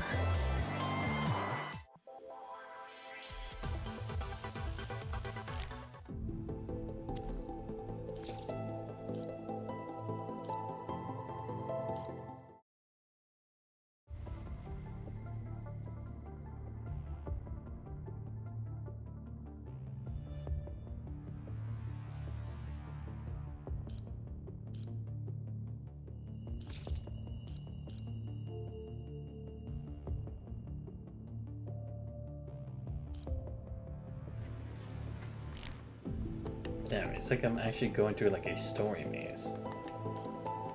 Here we go, I can finally move along in this place. Seriously, how come there's no way to get to the other side? So there I could get to area 2 at least. Okay, there we go, that's how I can get to the middle.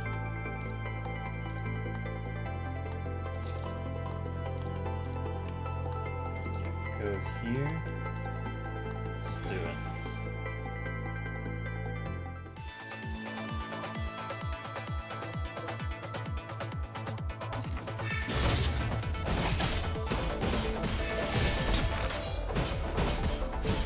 全力でかかって風より解かれし力、我が刃と化せ。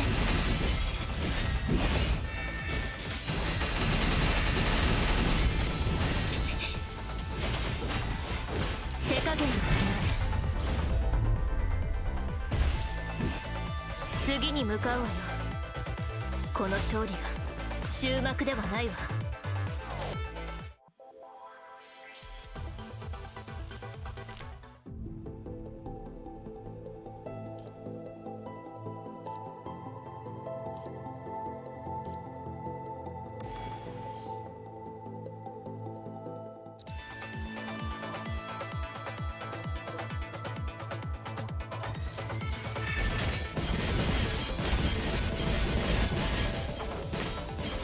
その手、風より解かれし力、我が刃と化せ。手加減をしない。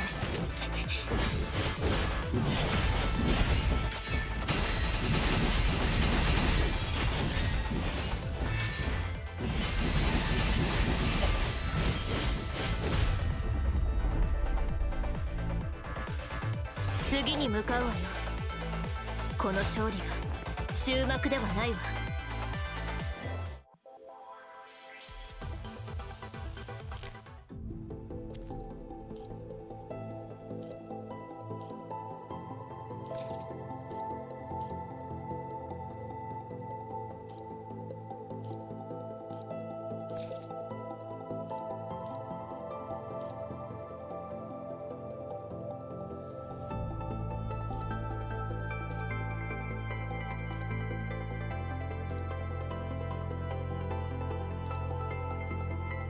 了解。行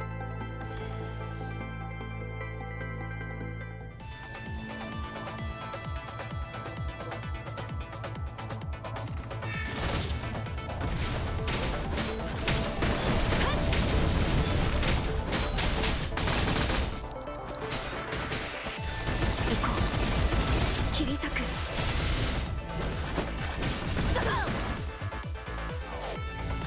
貫く。ロック可能。集中攻撃。その瞳でこの力を目に焼き付けて。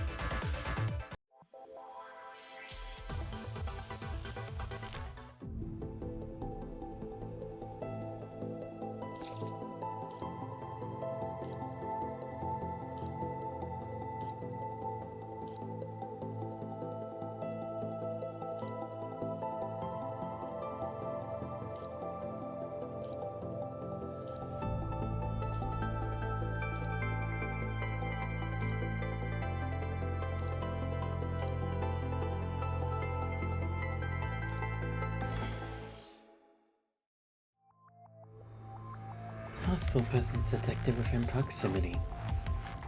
Found you. Looks like we can't just ask you to give up the invasion yourself, now can we? You have no authority to issue that order. Then we have no other choice.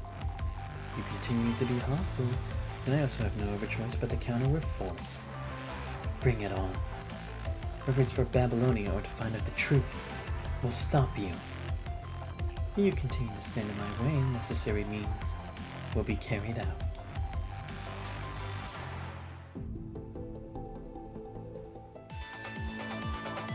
The culprit is right behind this door.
Request connection to root server. Request connection to root server. It won't work. We cut off all contact between your sub-terminals and the root server. This connection confirmed. Withdrawing connection request to the root server.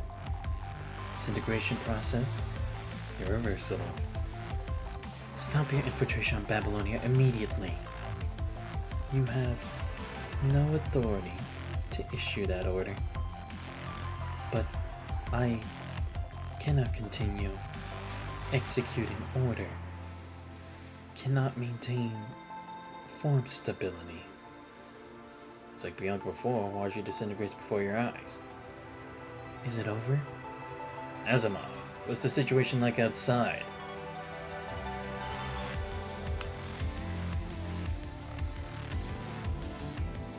Looks like they're too busy to answer us. Let's find out what the status of the virtual space is.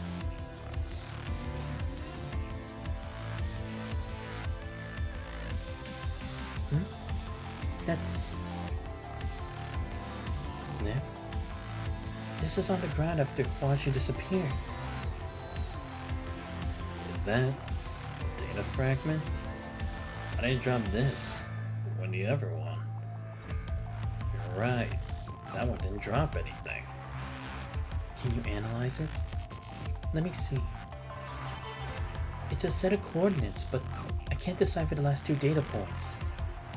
Maybe the fragment was solidified with the core of the sub-terminal, and it was damaged when the core disintegrated. How accurate are the coordinates you can retrieve? I can narrow it down to an area about 5 to 10 square kilometers. That should suffice. How's everything going? About time we hear back from you. We just finished preparations for you to lead the virtual space. What's the situation with Babylonia? We managed to start ascending, but we won't be able to return to low Earth orbit anytime soon. At least we stopped losing altitude. Well, that's good news. Margie was the one who infiltrated Gestalt, and the sub-terminal dropped this, Asimov. Coordinates. Wait. Prepare to disengage from the virtual space. Right now? Yes, right now. President Hansen wants to see you. Right, because he actually wanted a meeting with us initially. If that's the case, then let's get out of here. What's going on? I can't get you to disengage. Why can't I disconnect, or why can't I connect with you?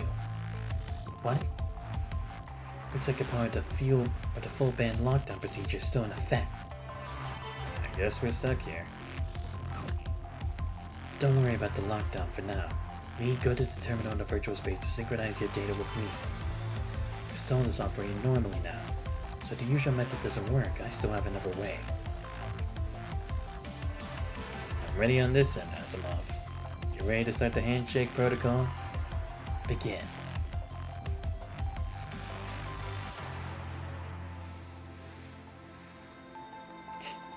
Since we can't use the main channel, it's gonna take a bit longer.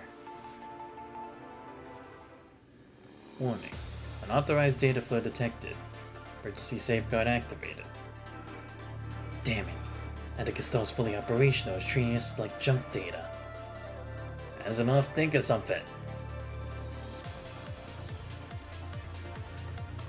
Begin to feel the virtual space around you peel off layer by layer, revealing the underlying data. We're running out of time, Asimov. Hurry up! I'm struggling to keep in sync. Tell me something I don't know.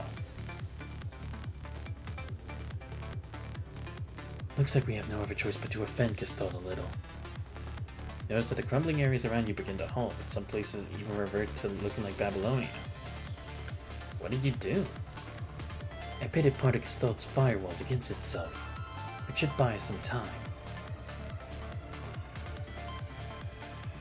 Asimov, we reached the minimum requirement for the disengagement procedure.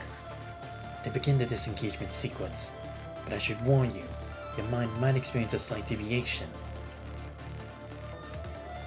Just like that, everything around you falls into darkness, just like when you first began the immersion process.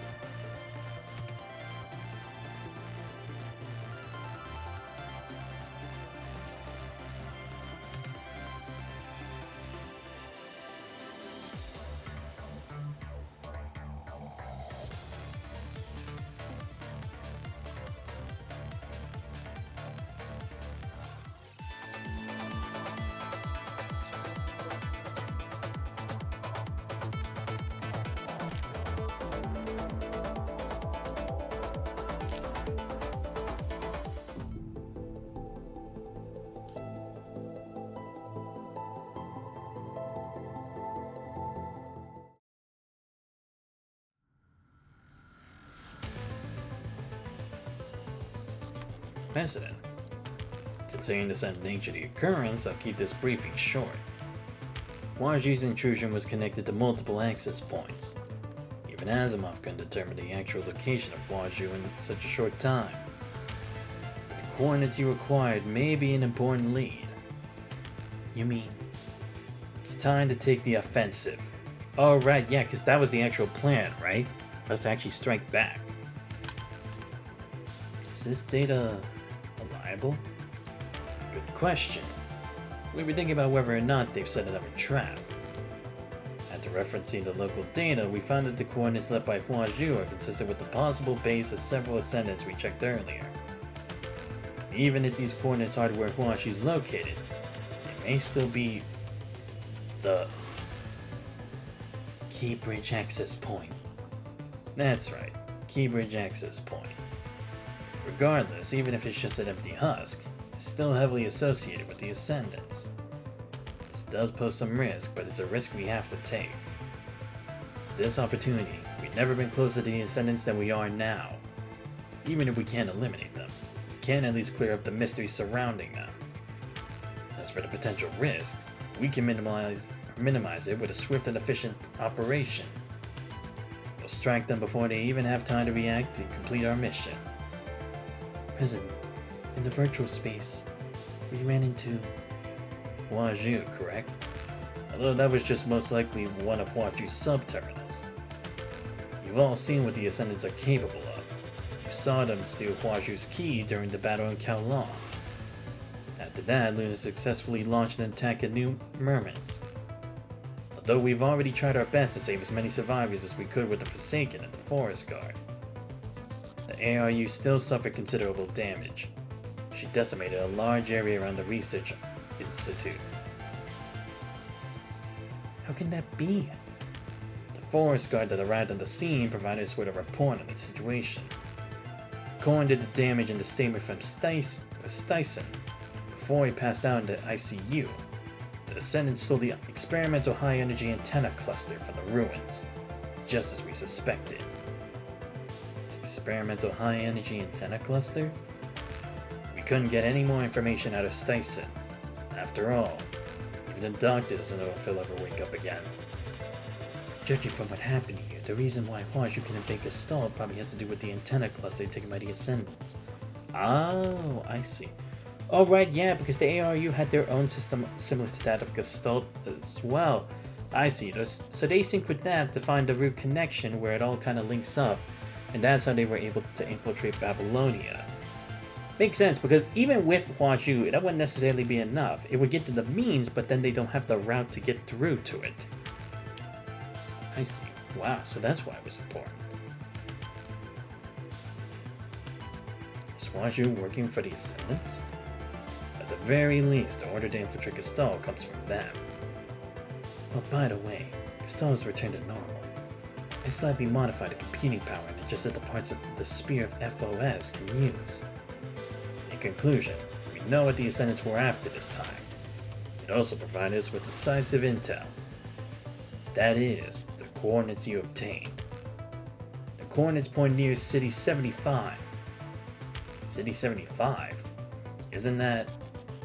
It's not exactly next to it, but you're right. It's the ruins of the 0 Point reactor. Oh shit. Wait, seriously? It's just near where it all started? I mean, to be fair, I feel like this should have been the first place we would think of. But then again, maybe it's like, even if we did, it'd be too dangerous and we didn't know too much of the imposing danger there. And more like, it's not guaranteed. It could have just been like something that maybe they camouflage as a base, but more like a cage for us. Especially considering a lot of people died just trying to get near the damn thing when it all went down with Watanabe and gang. We'll take care of Gestalt. You, on the other hand, are tasked with investigating the coordinates. Wait, really? You're giving it to Grey Raven? But shouldn't we get the whole Babylonia shebang here? Even if it doesn't lead to the Ascendants, it will at least point us in the right direction.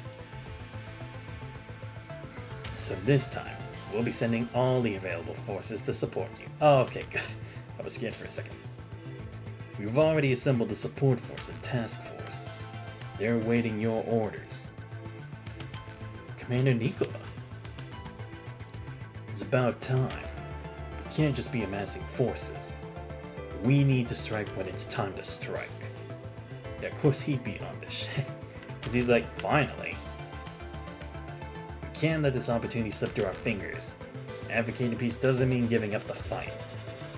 It's also time for all of Babylonia to realize what we're up against. In short, all of Babylonia is ready. Then let's begin. After Hassan gives his order to everyone, they proceed to their posts. President, we're going to begin our preparations. Go ahead, but Xanthos, stay for a second. Alright, does this have to do with meeting me? I should let you know something before the mission starts. Understood. Should we stay here? I'm not sending Xanthos away on another mission. There's just something I need to tell your commandant. Will you give us a moment? Understood.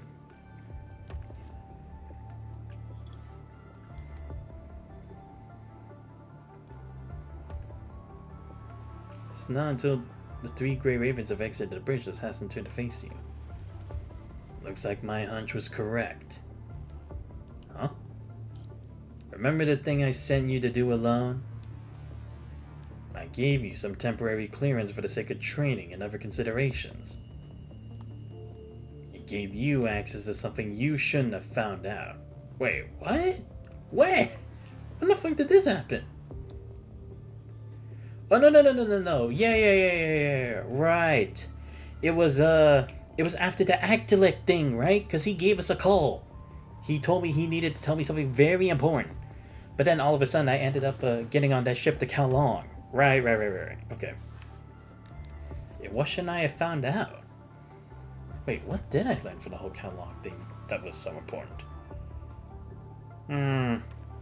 It couldn't have been about Lady Chu or Huaju. They were gonna act on it anyway. Besides, they put their whole forces in there. If I was to get in trouble for that, there'd be no point, considering we needed to know about it anyway. Just what did I learn from that?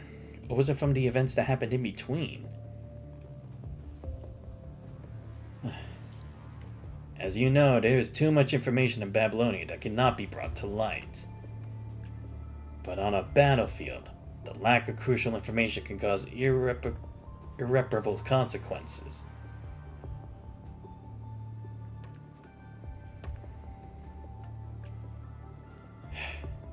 Are you sure you still want to do this? As in sighs, Asimov slowly walks out of the corner, understanding the implication of his sigh. Yes, they were the first to show their hand, so we should also be fully prepared. This incident is likely to be an important point of progress for us in this war. Asimov, it's time to give it to Xanthos. What do you want to give me? A double-edged sword. It will either be your key to victory, or it will be the thing that destroys the Grey Ravens. What? No, you can't be serious. Is it about her? Yes. Since her frame is... Oh, it must have to do with a... Oh, I see. No, I get it. I get it now. Luna and the original Lucia, right? Because that's what we learned, and it was like, we never knew about it until after we had actually interacted with not only Alpha, but Luna as well. Or at least, Luna beta form. Like when she was the smaller version. I see. That's what it is. Yeah, because then it would connect with the fact that Lucia's current frame is built on the foundation of Alpha's frame, or the original Lucia's. I see. Wow, okay. So what's it gonna do? Intelligence Agency Archive. Oh, okay, so we're back to Lee's brother, Murray. Sweating profusely, Murray rips the sweatsoaked mass terminal from his face. Phew. Good thing I made it. Puts the memory drive from the terminal and pockets it. That was a rare sight to see. Time to make my getaway. I have to get out of here before the intelligence department has time to react. Ray kicks the scattered terminals into the gaps between the equipment with his heels, straightening his collar, and walks out the archives. Inside the archives, surprised to see someone waiting for him. Valeria. Scarab. What a coincidence.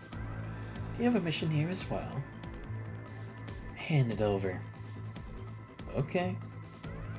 He takes out the memory drive from his coat and hands it to Valeria. Commander Nicola thanks you for your cooperation. I would be happier if he conveyed it personally. That's not my problem. It must be hard for you to obey the commander in such high capacity. Huh. 4 invisible indentations instantly appear on Murray's neck. Don't get me wrong. After all, I'm also working for the man. So would you please remove Yada's invisible tentacles from my neck? Yada. What a bore. Why can I kill the funny guy? You'll have your chance. Release him. Cute-looking construct appears along with them. In that case, shall we go and find some other unlucky vermin to kill, Captain? I have no interest in those I'm not allowed to kill. Fine. But first we must complete our delivery. After watching them leave, Murray touches the suction marks on his neck, then clears his expression. That wasn't exactly how I pictured it ending. But that counts as completing my objective, I suppose. We're back. Prepare our defenses. Is that necessary? Just take it as a precaution. That said, since our operation failed, our enemy surely won't just leave us be. I have successfully relayed the information. Next, I will begin simulating Babylonia's operation after they receive the data. Ah. So whether it dropped it intentionally or not, now it can prepare. Hour later. Order from the president with the highest clearance. From now on, all inbound and outbound routes for Babylonia are under emergency takeover. Deck control team, please arrive at your stations within 15 minutes. First outbound flight, T-minus 20 minutes. This is not a drill. Repeat, this is not a drill. As the transport craft is lifted out of the basement by an equally massive elevator. As it reaches the deck, a tow truck at the ready attaches to the front of the landing gear. Attachment complete. The tow truck shuttles the transport craft along the fluorescent indicators on the deck to the launch point. Releasing the tow hook, it turns left 90 degrees and accelerates to lead the site. Under Goose 1, testing communication link. Loud and clear. Communication link functional. Nova Goose 1, take runway 37 right, turn 167.43 upon departure, maintain communication. Godspeed. Hover Goose 1, roger that. Taking runway 37 right, turning 167.43 upon departure. Maintaining communication. Tailwind is at our backs. Serious question. Do tailwind and headwind even matter in low Earth orbit? Cut it. Who wants to hear that we're facing headwind and flying through an air pocket time for takeoff? The pilot forcefully pushes down the throttle, causing the engine to roar as the massive aircraft accelerates down the runway. Nova Goose 1, departing with Grey Raven operatives and transport. Assembled the deck control team to prepare for the departure in 5 minutes. While the deck is busy with inbound and outbound flights, the launches below the deck also remain at the ready. Ranger 1 to Ranger 16, prepared for launch. Copy. Launch after Mother Goose 1 is cleared the deck. T-minus 2 minutes. Roger. What's the situation in the target airspace? Situation unclear. Please be prepared for all possibilities. I knew it. They wouldn't send the Rangers into battle otherwise. We're the best Fenrir fighter pilots around. This is the kind of mission for the Rangers. If you encounter enemies, avoid unnecessary confrontation. The top priority is to escort the transport craft. Got it. Takeoff is a go. Ranger 1 to Ranger 16, prepare for launch. Alright boys, it's showtime.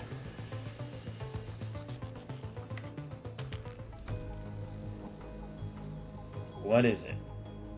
They disengaged for immersion too quickly, which means their perception of reality may still be affected by the virtual space. Well, there should be no problem when they're in the transport craft, the moment they reach the ground. Get to the point, Asimov. We should consider temporarily uploading the Spear of FOS to their command links. In that way, they can at least deal with the situation unhindered. More so, as long as they can connect to Babylonia, they can also use the additional functions of the Spear of FOS through Gestalt. Do as you see fit. I'll prepare a liaison officer for you.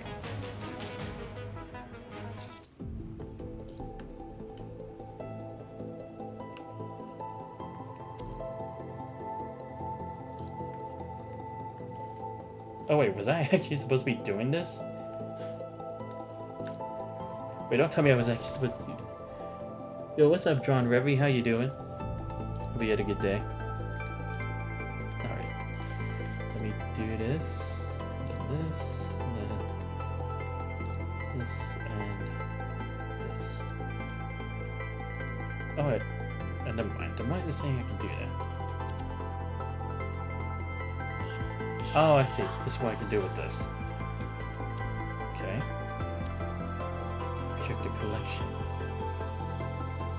Oh, memory shards.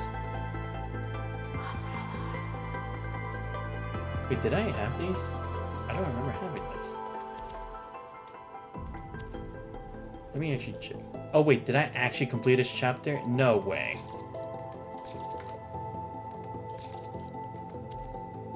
No, there's no way I did that already.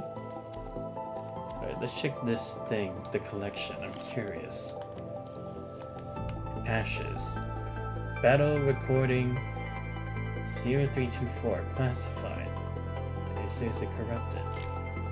Oh, collect. Aw, damn it. I had to collect shards for this. Okay. Maybe I'll do it in my own free time. And I'll see if I can unlock that. Hopefully I can do it for like the next year or something. I don't know.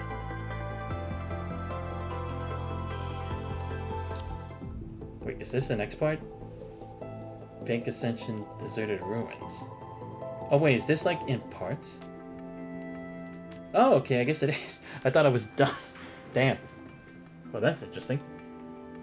Sean, wherever you're doing good. I see you're on chapter 13. While there are some side stories in the exploration mode, you can also just do the story in the story mode since this can be tedious. But if you don't mind, you can continue to exploration mode. Ah, okay. I just feel like kind of doing it to the side so then we can get to like the secret scenes because who knows how important they're gonna be. But thank you for letting me know. I appreciate it. Fortunately, they didn't crash into the ruins. Talking to adapt to the harsh sunlight of the outside world, you open your eyes to the laughter of the chief support officer. Wherever the virtual space still appears before you. Isn't this... Never mind that. Come with me. We have important matters to discuss. Big Bridget, you four entered the supply vehicle. The punishing virus concentration has nearly turned this place into a dead zone. You'll need to strengthen your Inver device. I'll take your team there. Just wait here for a minute. For leaving, she rummaged through the mountains of supplies for a few seconds and pulls out a protective suit. Here's your protective suit. We just finished improving it a few days ago. Thanks. After changing into an improved protective suit and waiting for the car waiting in the car for a moment, you see the bridge approaching with 3 other people. Alright, ready to go. The suits really feel more protective against the virus, Commandant. Your Inver devices have been enhanced, but there's still a limit. If you see something too dangerous, don't let curiosity get the best of you. Well, be careful. By the way, we'll have more serums ready for you before you begin. That's very thoughtful. We just got more in stock is all. Another thing, Azimov told me about the trouble with your vision. Just wait here for him to contact you.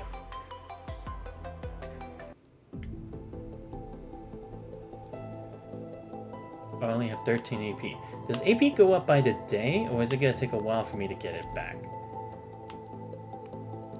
Oh no, I see, so it is parts. Yeah, so I had to do Babylonia first, then Deserted Ruins, then Underground Cavern, then Pelifage Abyss. Wait, what the heck? How is this all unlocked already? Usually they make me wait. I am so confused. Am I supposed to do it through the tactical files? Because I haven't completed this, have I? Wait, have I? I'm so confused! This doesn't make sense to me. Precision, altitude... Oh, maybe it's that no, because it says 100% for it, so I guess I did, but it's like I could do it through here instead. Yeah, because this is the bottom Huaju. I don't know what the SSDD is, but I guess I do it like this? I'm honestly not sure. I could be wrong. I'm just so confused. Because it's like they could have given it to me like this from the beginning. But then again, I guess it would have taken up too much space if they had done it like that. And Cal Long's was like really expensive anyway. Seriously, I'm already 25%. Oh, in battle. Yeah, because there wasn't that much over there anyway. Okay. Guess we start with the support area. Store clue. Shortly after, Asimov contacts you on the consist anticipate. Oh, okay. No. Yeah, so it's like I have the option of doing one of the two. No problem yet. The secret scenes in this mode are fairly important in my opinion, but just letting you know about the story mode as well in case you get tired doing the exploration. No, I gotcha. But again, thank you for letting me know. I need that a bit clarified. It's like, do I need to do the exploration mode? Do I need to do the other one? So yeah, I'll probably find time to do the exploration mode on my own. So then, when I get like the secret scenes, then we can go through it together. Because again, who knows how important it's gonna be. But yeah, does AP like grow by the day or by the hour, or how does that work? Because I don't think I would be using serum, right?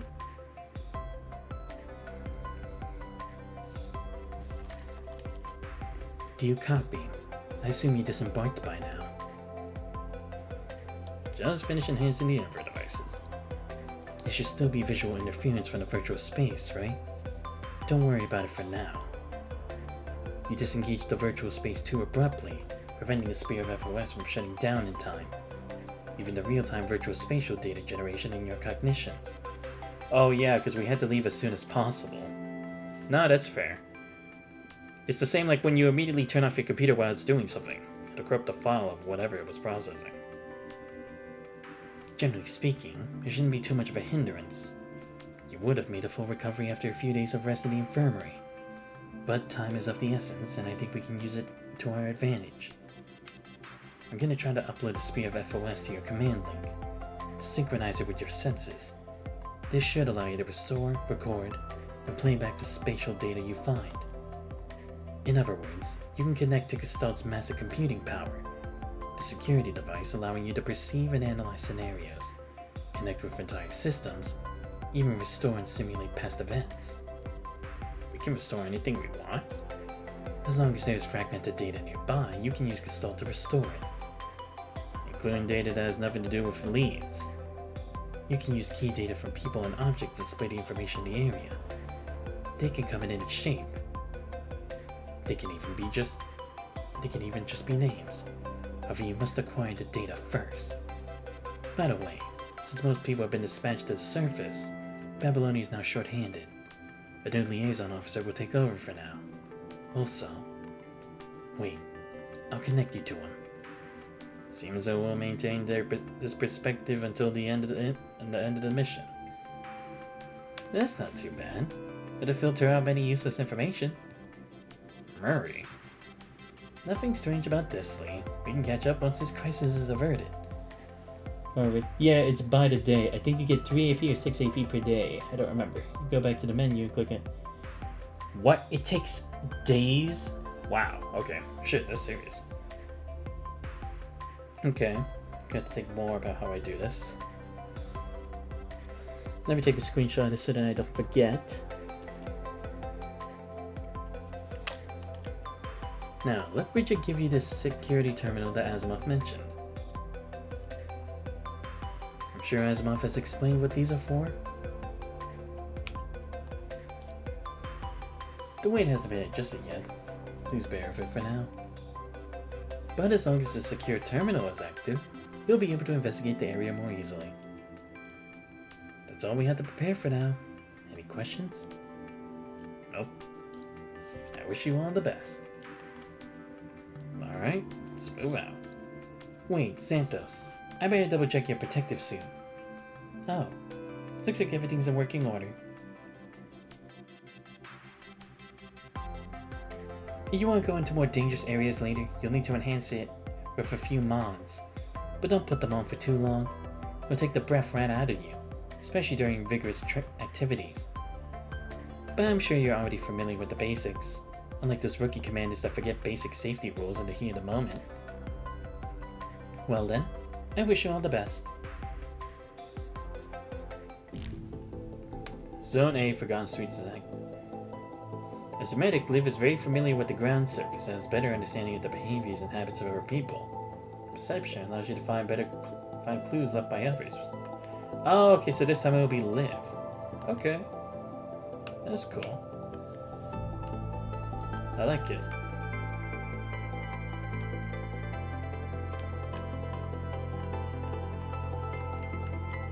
Alright. Oh, wow. Okay, so it actually is gonna be like this. Huh. I was hoping it wouldn't, but whatever. Not long after leaving the supply vehicle, you find a street covered with red spikes and pools of red liquid. What is it? Maybe it's the manifestation of the punishing virus. I've seen similar images in the database. That makes the shape of a Q with her hand. Stay away from the spikes in the liquid. They contain a high concentration of the virus. Don't let curiosity get the best of you. These indicate that we're approaching the dead zone, so we mustn't touch them. You get too close to the red liquid, you'll begin to show signs of corruption. It's best just to avoid them at all costs. Understood. Proceed with caution.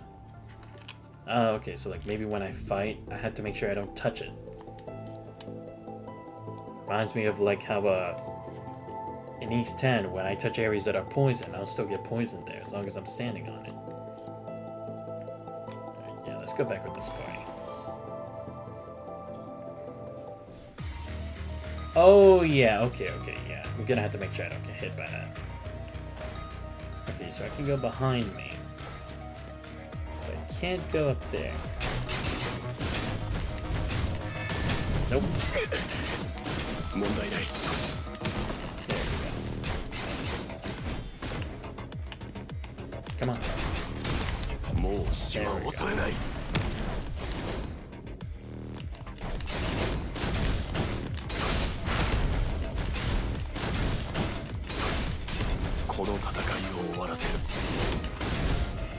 Oh no, I see. Yeah.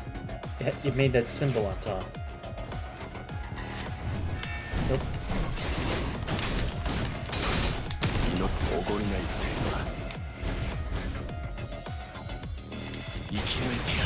There we go. Easy. I mean, considering I get that much space, I think it should be fine.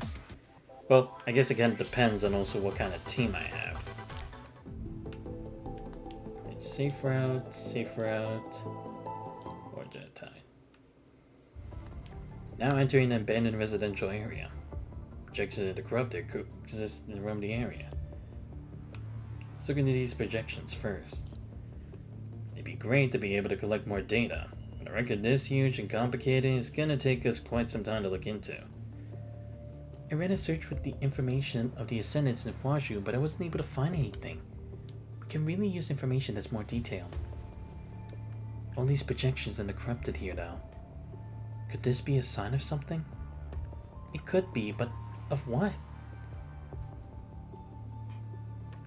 Liv, do you recall anything? Let me think about it. Oh, 20? Oh wow, and I only get one round. Shit.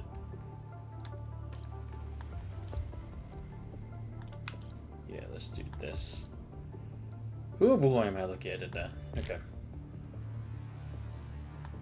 Oh, so they gotta mix together. Okay. Well, that's good to know. Most of these corrupted bodies are new. The only ones with dust on them are placed high up.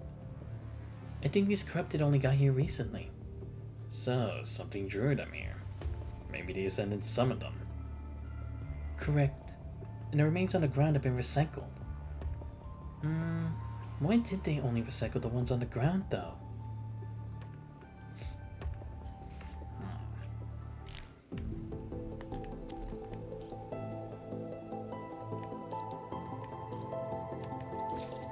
Yeah, now go here, here. Let's go to safe route for now. For this, here, this. Nice. Oh, sweet. Found it. Yeah, let's switch to BRS. Order Corrupted is gathered in this area, but there aren't that many virtual projections appearing. Do we not have enough data? It's time-consuming to extract data from active Corrupted, not to mention the sheer number of them. Then we'll just have to clear out a portion of them. These Corrupted are blocking the street. Looks like we have no choice but to fight if we want to keep going. Alright. Lucia grabs her weapon and takes a step forward, but Liv looks nervously toward the northeastern side of this old street. Liv? What's going on? After we pass through Old Street, are we going to the business district? That's right. I just detected a high concentration of the punishing virus there, but now it's gone. Is it moving? Or something concealing their signal? Hey, we just got attacked by Corrupted. They destroyed a security terminal here. Are you all okay? We're fine. Suddenly the virtual Spatial data in your line of sight begins to fluctuate violently before disappearing. Looks like our near security terminal was also attacked. That's the one up here. We've been spotted by the patrol and corrupted. Commandant, ready your weapons.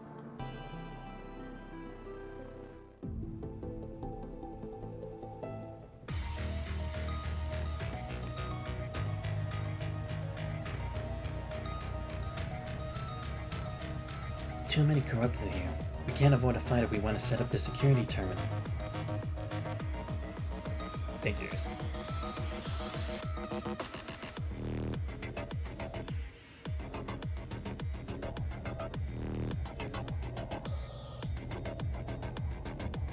We'll make sure Lee is safe. I'll leave the rest to you. I got this.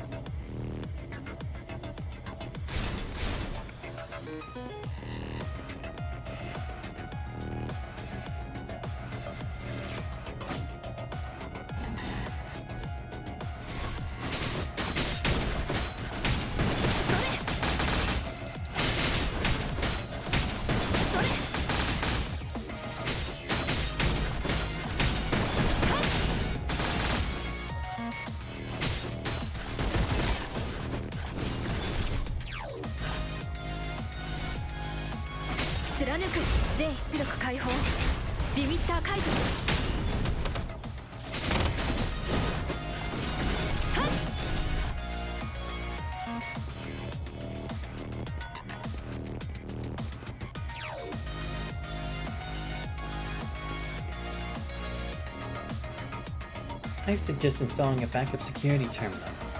Better safe than sorry.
But they're finally putting an end to the danger. Lee finishes setting up the security terminal.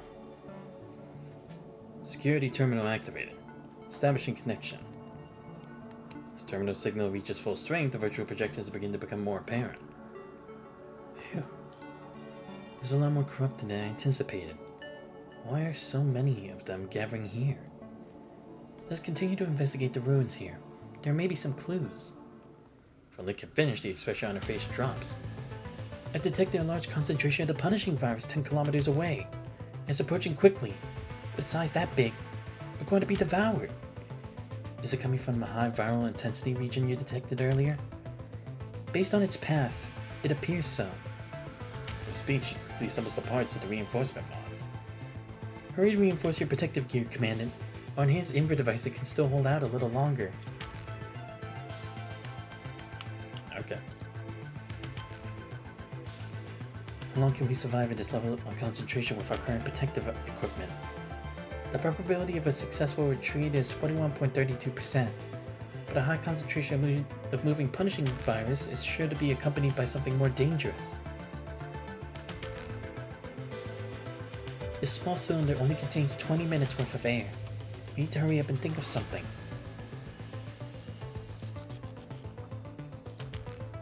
You tried the quickest escape route. It's moving way too fast. We won't outrun it. What can we do? We at least need to get Commandant to safety. If we aren't fast enough, there's no way a human can get away. What the hell is it? According to the patterns observed, it doesn't appear to be following an individual, nor is it expanding outward. It's like a tide heading straight for us. Think it might be the red liquid we saw in the street? But liquid can't flow upward. Must be something we don't know. How high off the ground is the tide? Currently 4 meters, give or take. We evacuate to higher ground? Scanning for buildings over 4 meters. There is an abandoned hotel in the south with solid floors above the second level. We can still reach a safe height if we head there full speed. Let's go then. But a section of the ground floor has collapsed. I don't know if the stairs are still intact. It's our only shot. Even if we can't take the stairs, we still need to get up there. Even if we had to climb up the side of the building. As expected, you arrived to find the interior damaged from an explosion. Stairs and the outer walls of the first 2 levels have been also collapsed. No one's surprised the elevator is out of service. Let's climb. For a quickly run outside and start climbing the intact side of the hotel. After arduous climbing to a safe height, you see a strange crimson mass appears before you even have time to take cover inside. Is that the high concentration punishing virus? It's like a rising tide. The 4 of you look out at the distance at what appears to be a tidal wave of blinding red liquid surging toward you, flooding the entire street in an instant.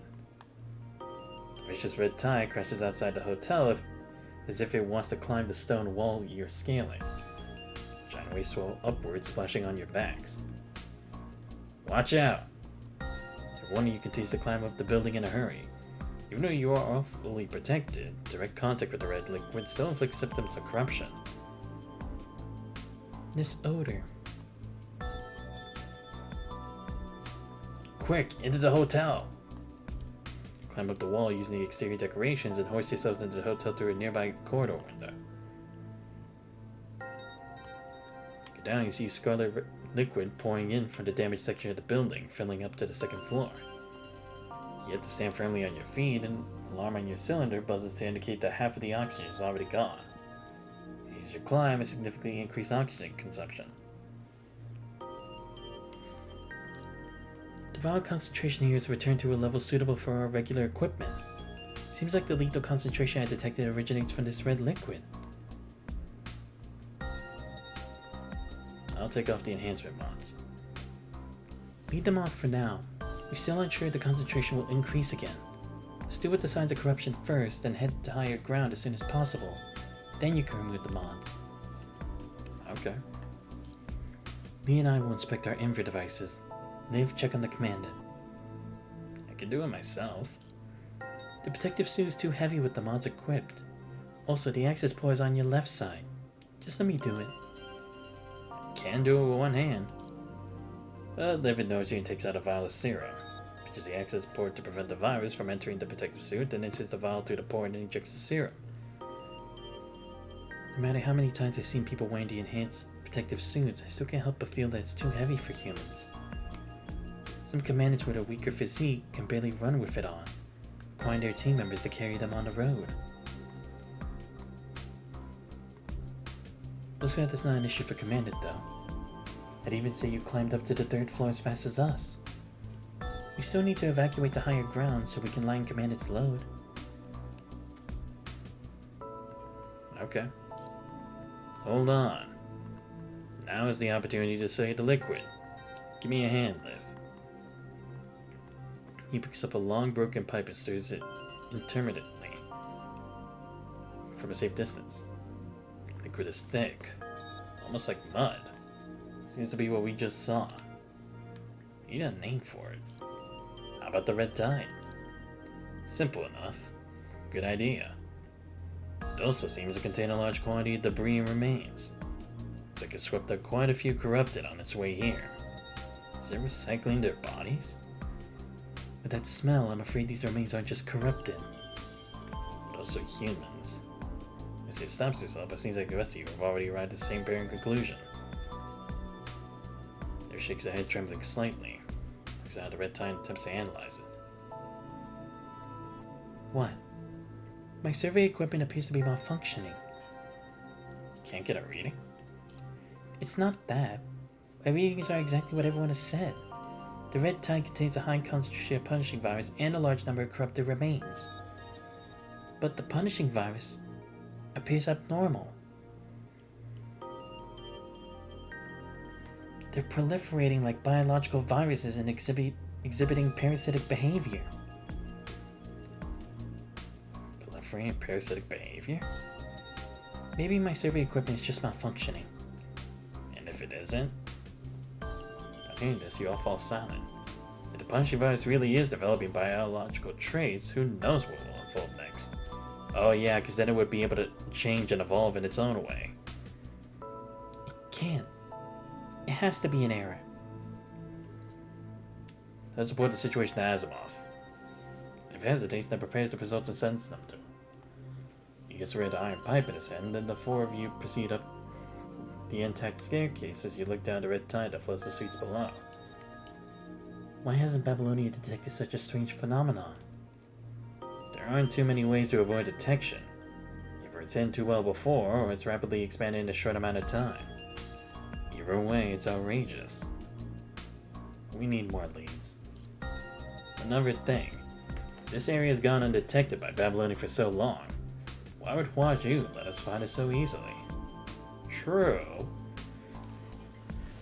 Because that would mean that they've never had a problem about anyone actually coming here anyway.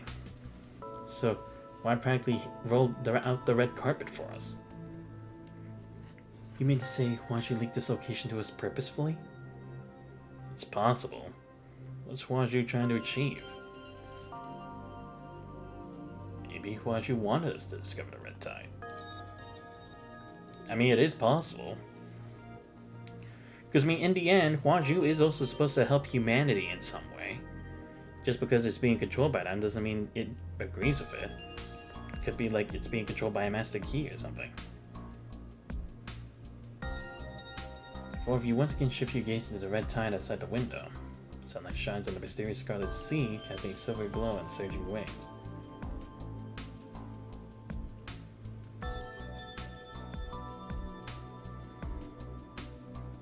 Following the strange gaze, a faint voice flows into your ears out of nowhere. Who's there? Sounds like sea foam dissipating in the wind, drifting among the crashing waves. You wear with bated breath, yet you see nothing but the waves. Liv! Scan the surrounding area for signs of life. They're searching intently, but she sees nothing but the four of you. I haven't picked up anything. Where is it coming from? As you four are lost in thought, the faint voice disappears without a trace. What was that? If the cry didn't come from within the red tide, maybe it... You mean it's coming from another floor of the hotel? Let's check it out. On it.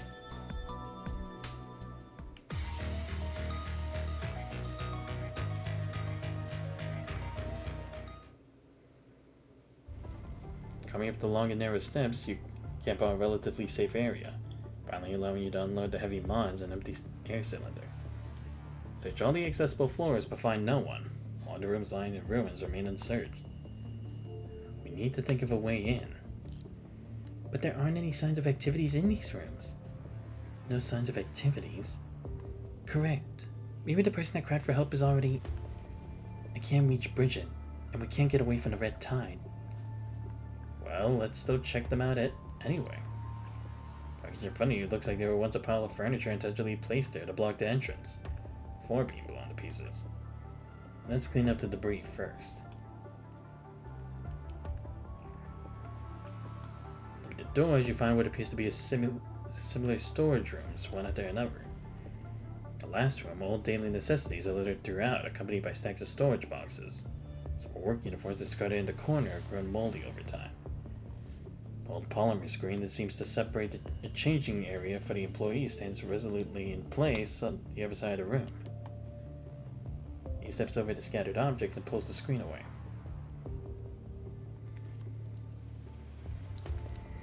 One second, just had to change my AirPods for a second. What is it?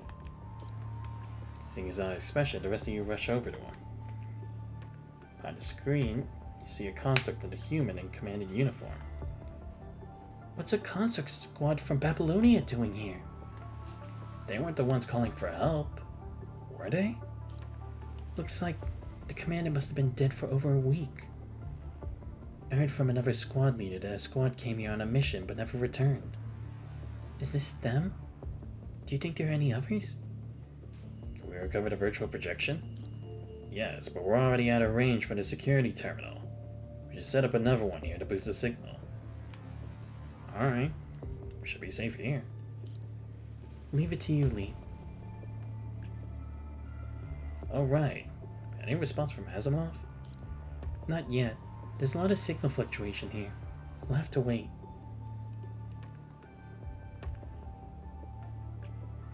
Just retrieve data from the last day they were alive.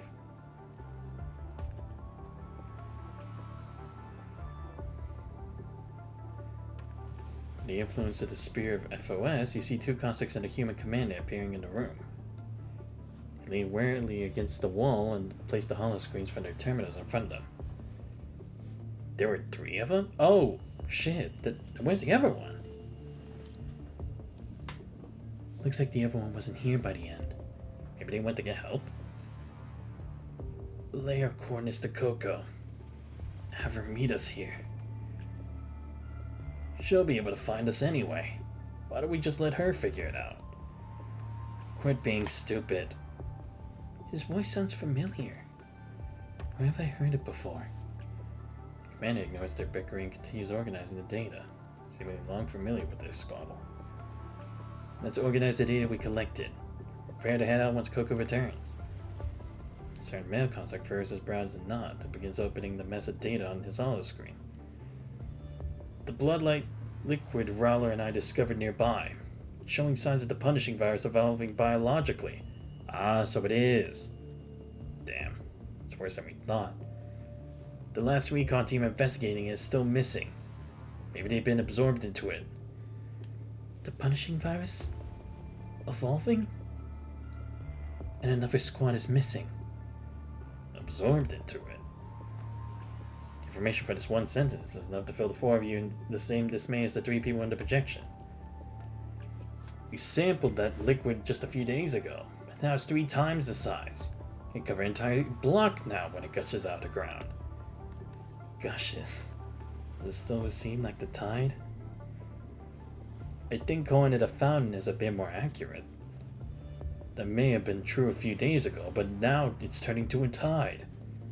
It takes longer and causes larger cracks at the surface, but it still recedes into the ground. We must inform Babylonia this news. The evolving punishing virus is a bad omen. Not to mention that it keeps expanding. So the red tide was originally hiding underground?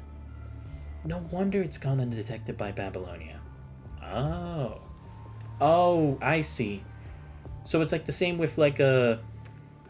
It's the same like those shower drains. The water will only be up when it's clogged up. But once you open it up, it'll all just disappear. It'll be like nothing ever happened. Because in the end, the rest of it will just dry out over time until the next one comes. He already uncovered so much. If only he had returned safely. It's not too late. We found it too. Good thing we reported it. I thought my survey equipment was malfunctioning. We've always been able to count on you, Liv. You should have more faith in yourself. However, if a team had already gone missing here, the following team sent here should have been far more equipped. Right. That's true. Because they said Coco, whoever that is, was supposed to be here. And if that team also went missing? The signal's unstable here. We'll have to wait until we're back in Babylonia. Do you know how it's expanding? It's unclear, but I'm sure it has something to do with the dissolved remains. Dissolved. That's right. The signal's being jammed here. We need to return to Babylonia ASAP. The projection resumes. The 2 constructs at the table stand up and prepare to leave per their commander's orders. Oh, so then what happened? What stopped them? However, a blurry shadow stands at the doorway, suddenly charging them with lightning fast slash. Coco, you... with his eyes wide in horror as he looks at the dark figures before him, then falls to the ground limp. Oh shit, is there a traitor in their midst? Or is the traitor with us? What the hell? Ah, great. So the person that they were counting on ended up betraying them. But I guess it could also be that they possibly turned into a corrupted and then killed them. But at least we can deduce two things from this. Either when this person killed the commandant, one of the constructs was fighting against one of them, trying to give enough time for the other construct to escape with the information. Or they had already slain both the commandant and the first construct, and while the other one was trying to escape, they stopped them. But then why would they take them back with them, if it would be easier to just shut them up completely? Because, I mean, that's the other thing. It's like, this information still hasn't reached Babylonia, so what happened to them afterwards? That's why I kind of think it's the latter more than the former, but again, it's like, what's the point if it'd be easier to just take them out? Or maybe they learned something too much, that killing them wasn't the only thing they wanted to do. Losing their commandant, the other two constructs attempt to fight the dark figure, but their efforts are in vain. Did that construct Coco betray them? Looks like the squad didn't exactly work well together. No, I think something's wrong with the recording. You mean when it was buffering for a moment? Ah! Maybe someone was trying to hide something. Yeah, but we can't prove anything without looking for more clues. Yeah, because this was the same thing that happened in Persona 3, right? Because the recording that Yukari's father was trying to... that made it seem like it was his fault for going too far with pursuing his research. But the glitches were actually like stuff that Akutsuki had actually edited out back then to scramble the message. Maybe it's the same here. So maybe that's the point, right? They killed all of them, made it seem like someone was trying to take it there, but they somehow left the... No, but then why would they leave the message? No, but then still, what happened to the other construct? If they were both slain here, where did the other one go? Even if you said it was the Red Tide, it would have consumed all of them, not just one. Unless there's somehow a compatibility thing. Want to keep searching, Commandant? Just in case. Alright, let's keep looking. Footprints.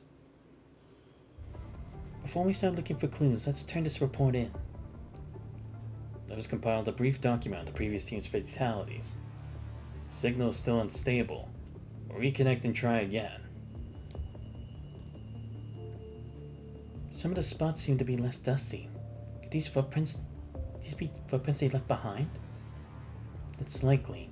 Can we see where they lead to? Lee, use the Sphere of FOS. I tried looking into it when we were talking, but I didn't get a match. They're probably the first people to have been here. Let me think about it. Oh, okay, so I had to do this anyway. Fine. Oh, wow. Seriously? Damn. Wow. Great. Thanks. These key cards probably belong to the hotel. Did they leave these behind? That's possible, seeing that they're stained with vital fluid. Take a look around and see where these key cards can be used.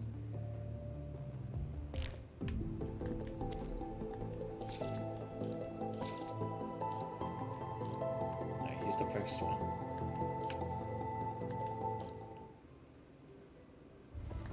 Find the cards, you open the door to the hotel's corridor outside where the floor is shaky and littered with fallen objects. Be careful. The red tide is just right under.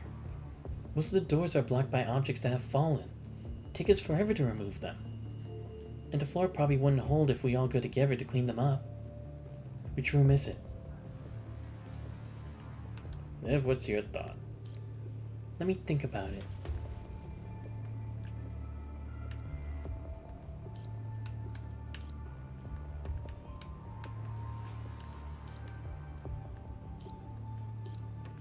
We got all the clues we need. Let's restore the record when we're back in the safe zone, Commandant.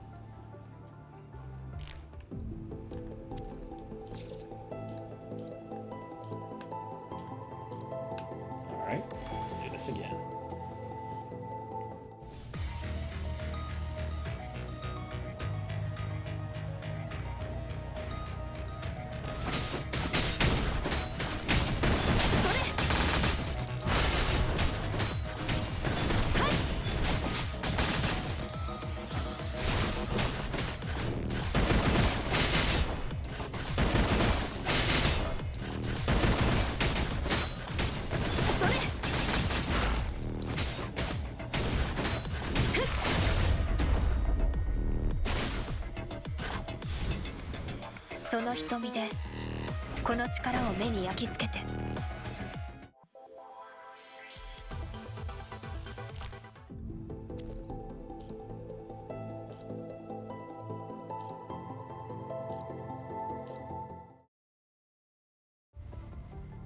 After removing the mini storage terminal from the square auxiliary device, the security terminal connected to the sphere of FOS gently vibrates.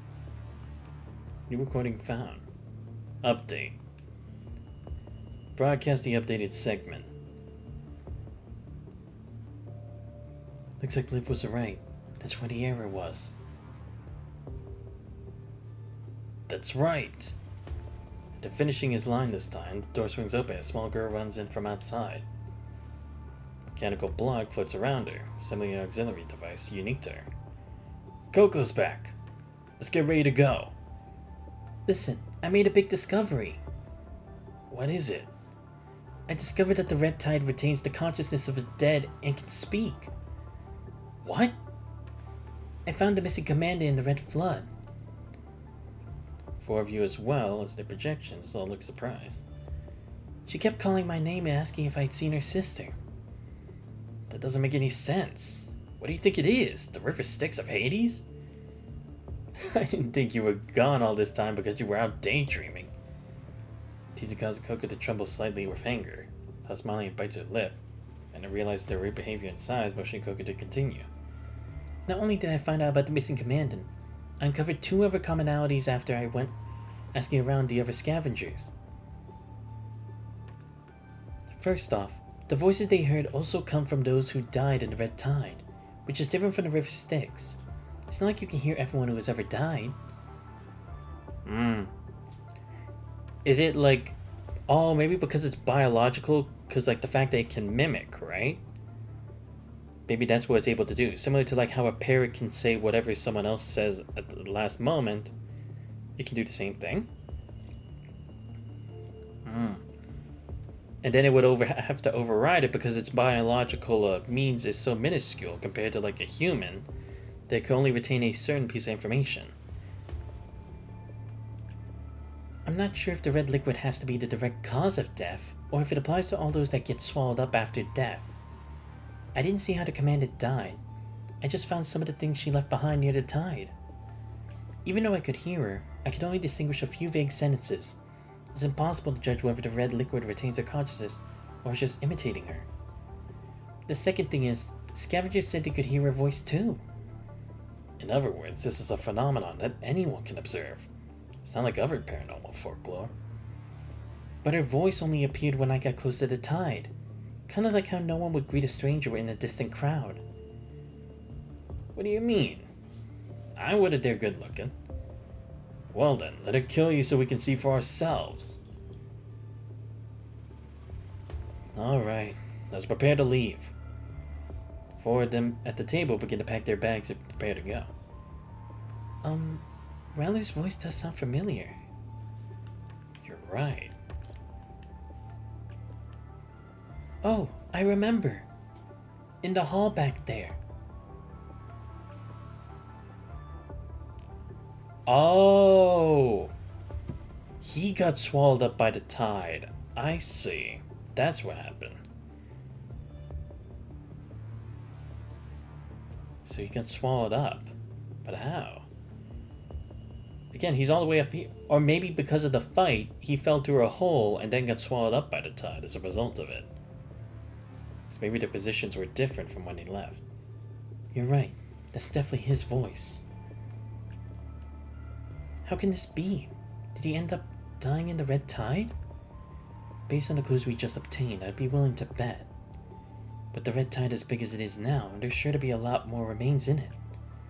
But why were there so many people in Corrupted Station in this area? Right. Because that's the thing too, it's like, why didn't Hassan tell us about this? If this area was so... Because it seems like they were already in the middle of researching this area in the first place. Why not ask us to see, hey, do you know... Could you maybe see if our missing team's over there? Or give us a warning that maybe they knew something about this area being more dangerous than usual. But they didn't even bother. Or maybe the protective suit was that means, right? Like they had a theory, but they weren't exactly too sure. We'll have to see. Maybe they weren't stationed here, but gathered here. Gathered here? You mean the Red Tide lured them here? Lured, like the Pied Piper. Oh, right, yeah, the Legend of the Pied Piper. I remember, because that was it from like an isekai, right? One of like the main things was like someone was able to like kind of like recreate like the whole legend of like the Pied Piper, but it's like you had to figure out what was the actual cause of death. Pied Piper? Yeah, it's nothing.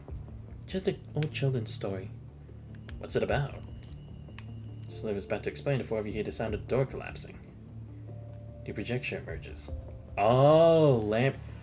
Oh no, that's right. Yeah, she actually would be able to exist in this. Because she was able to surround herself in the mist, right? I see. Lamia. Corrupted. Killer. For the construct stand little chance against an ascendant. Construct in front is thrown across the room. He stops moving after barely any struggle. Coco, run! Our mission is to report back. As the commander gives the order to send it towards the human against the ceiling. The commander's neck snaps from the impact, quietly falling to the other side of the room.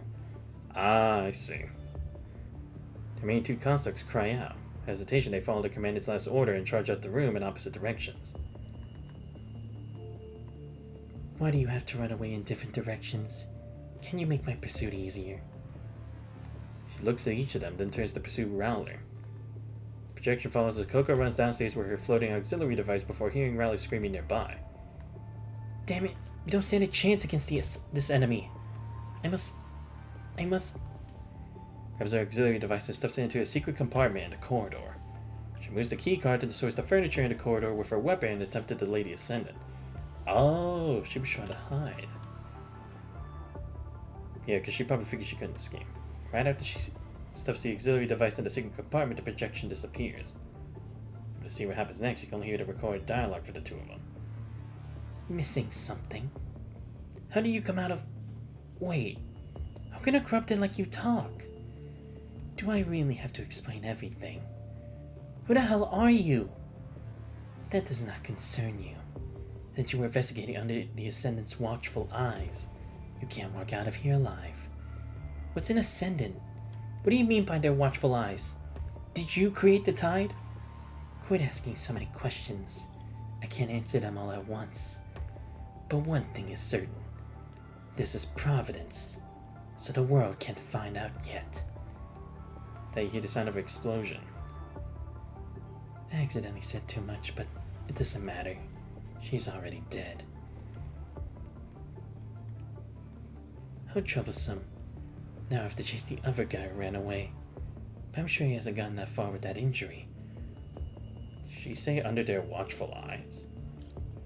If Huaju was here, I wouldn't be surprised the Ascendant base is nearby. That may have been why Huaju was brought here in the first place. Oh, to defend it. Right, because it was able to see everything that was going on at Kowloon. Do you really think they're working together?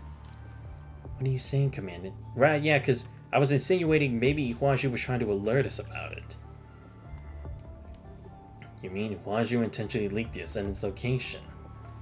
It's possible. At the moment, your comms indicate flashes.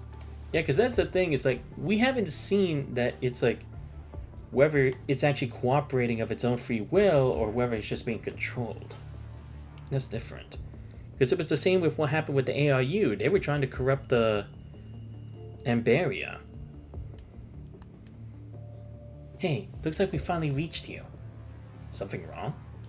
We lost contact for so long I was starting to get worried. Not to mention, we detected a large red mass heading straight for you. We thought we were going to lose you too. Everyone was sick. Us too? Yeah, we've already lost contact with a lot of teams due to the poor signal. Or because of that red liquid. Can you tell me what's going on? That way I can tell the other teams to stay clear. The red tide. It's just like you said.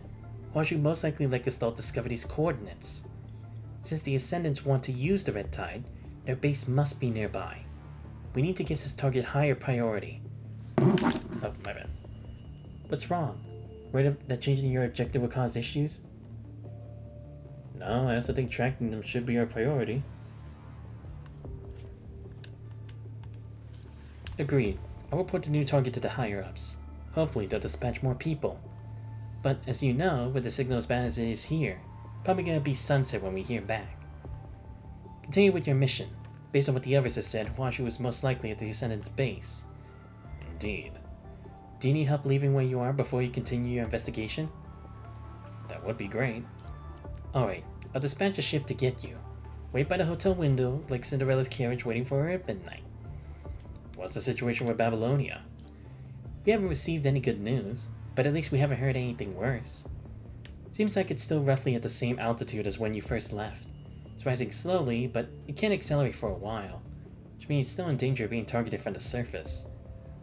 How about the others? As you know, most of the crew has descended along with you. Those that remained on board are scrambling to clean up. Regardless, this has been a slap in the face for some people. Some people? Those who got a little too complacent hiding in Babylonia. As long as matters on Earth aren't resolved, I won't be surprised if this happens again, and no one can guarantee that we'll be so successful next time. Well, we'll leave what's up there to the higher-ups. We got more pressing matters here. If we don't solve the problem here, Babylonia will still be in danger. On it. Guess we need to get to work.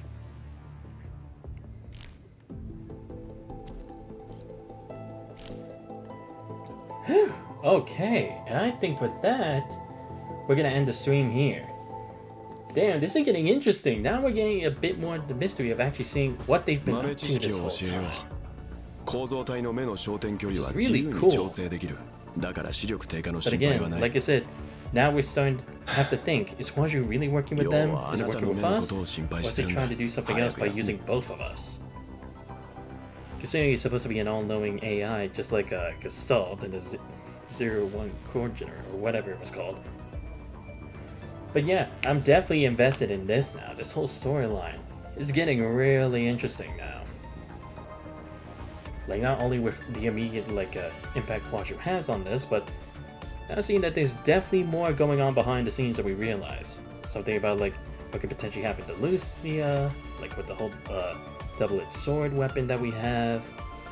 Actually having Luna actually give instructions. And seeing that currently plans and stuff are going on behind the scenes, like with Murray, with Nicola, with Hassan. It's like, who can we really trust in this whole thing? And what's really going on? Especially with what we weren't supposed to learn about, most likely being about how Alpha is the original Lucia. But again, where does that come into play later on? But anyway, let me give a huge shout out for everyone who showed up to stream. So huge shout out to Drawn Reverie for showing up here and elaborating on some bits regarding chapter 13. Yeah, I'm really hyped for this, but now the problem is I'm probably gonna have to wait a while for this AP to restock so then I can continue on it. We'll see if maybe I can do it sometime later this week, or if I'll do it at the start of next week so then I can go as long as I did for today. But if you guys do enjoy the streams but are not already following the channel, please make sure you leave a follow. It's much appreciated. Trying to hit 75 followers by the end of next year, so we'll hit the 50 goal for this year. Check out my YouTube channel where I post all the VODs, and subscribe to that channel as well if you are checking out the VODs and enjoying them as well, along with the other games that I played in the past. Join the Discord, you guys not already. But this has been Xanthus Vice. I hope you guys have a great rest of your night. I'll see you guys next time. We're out.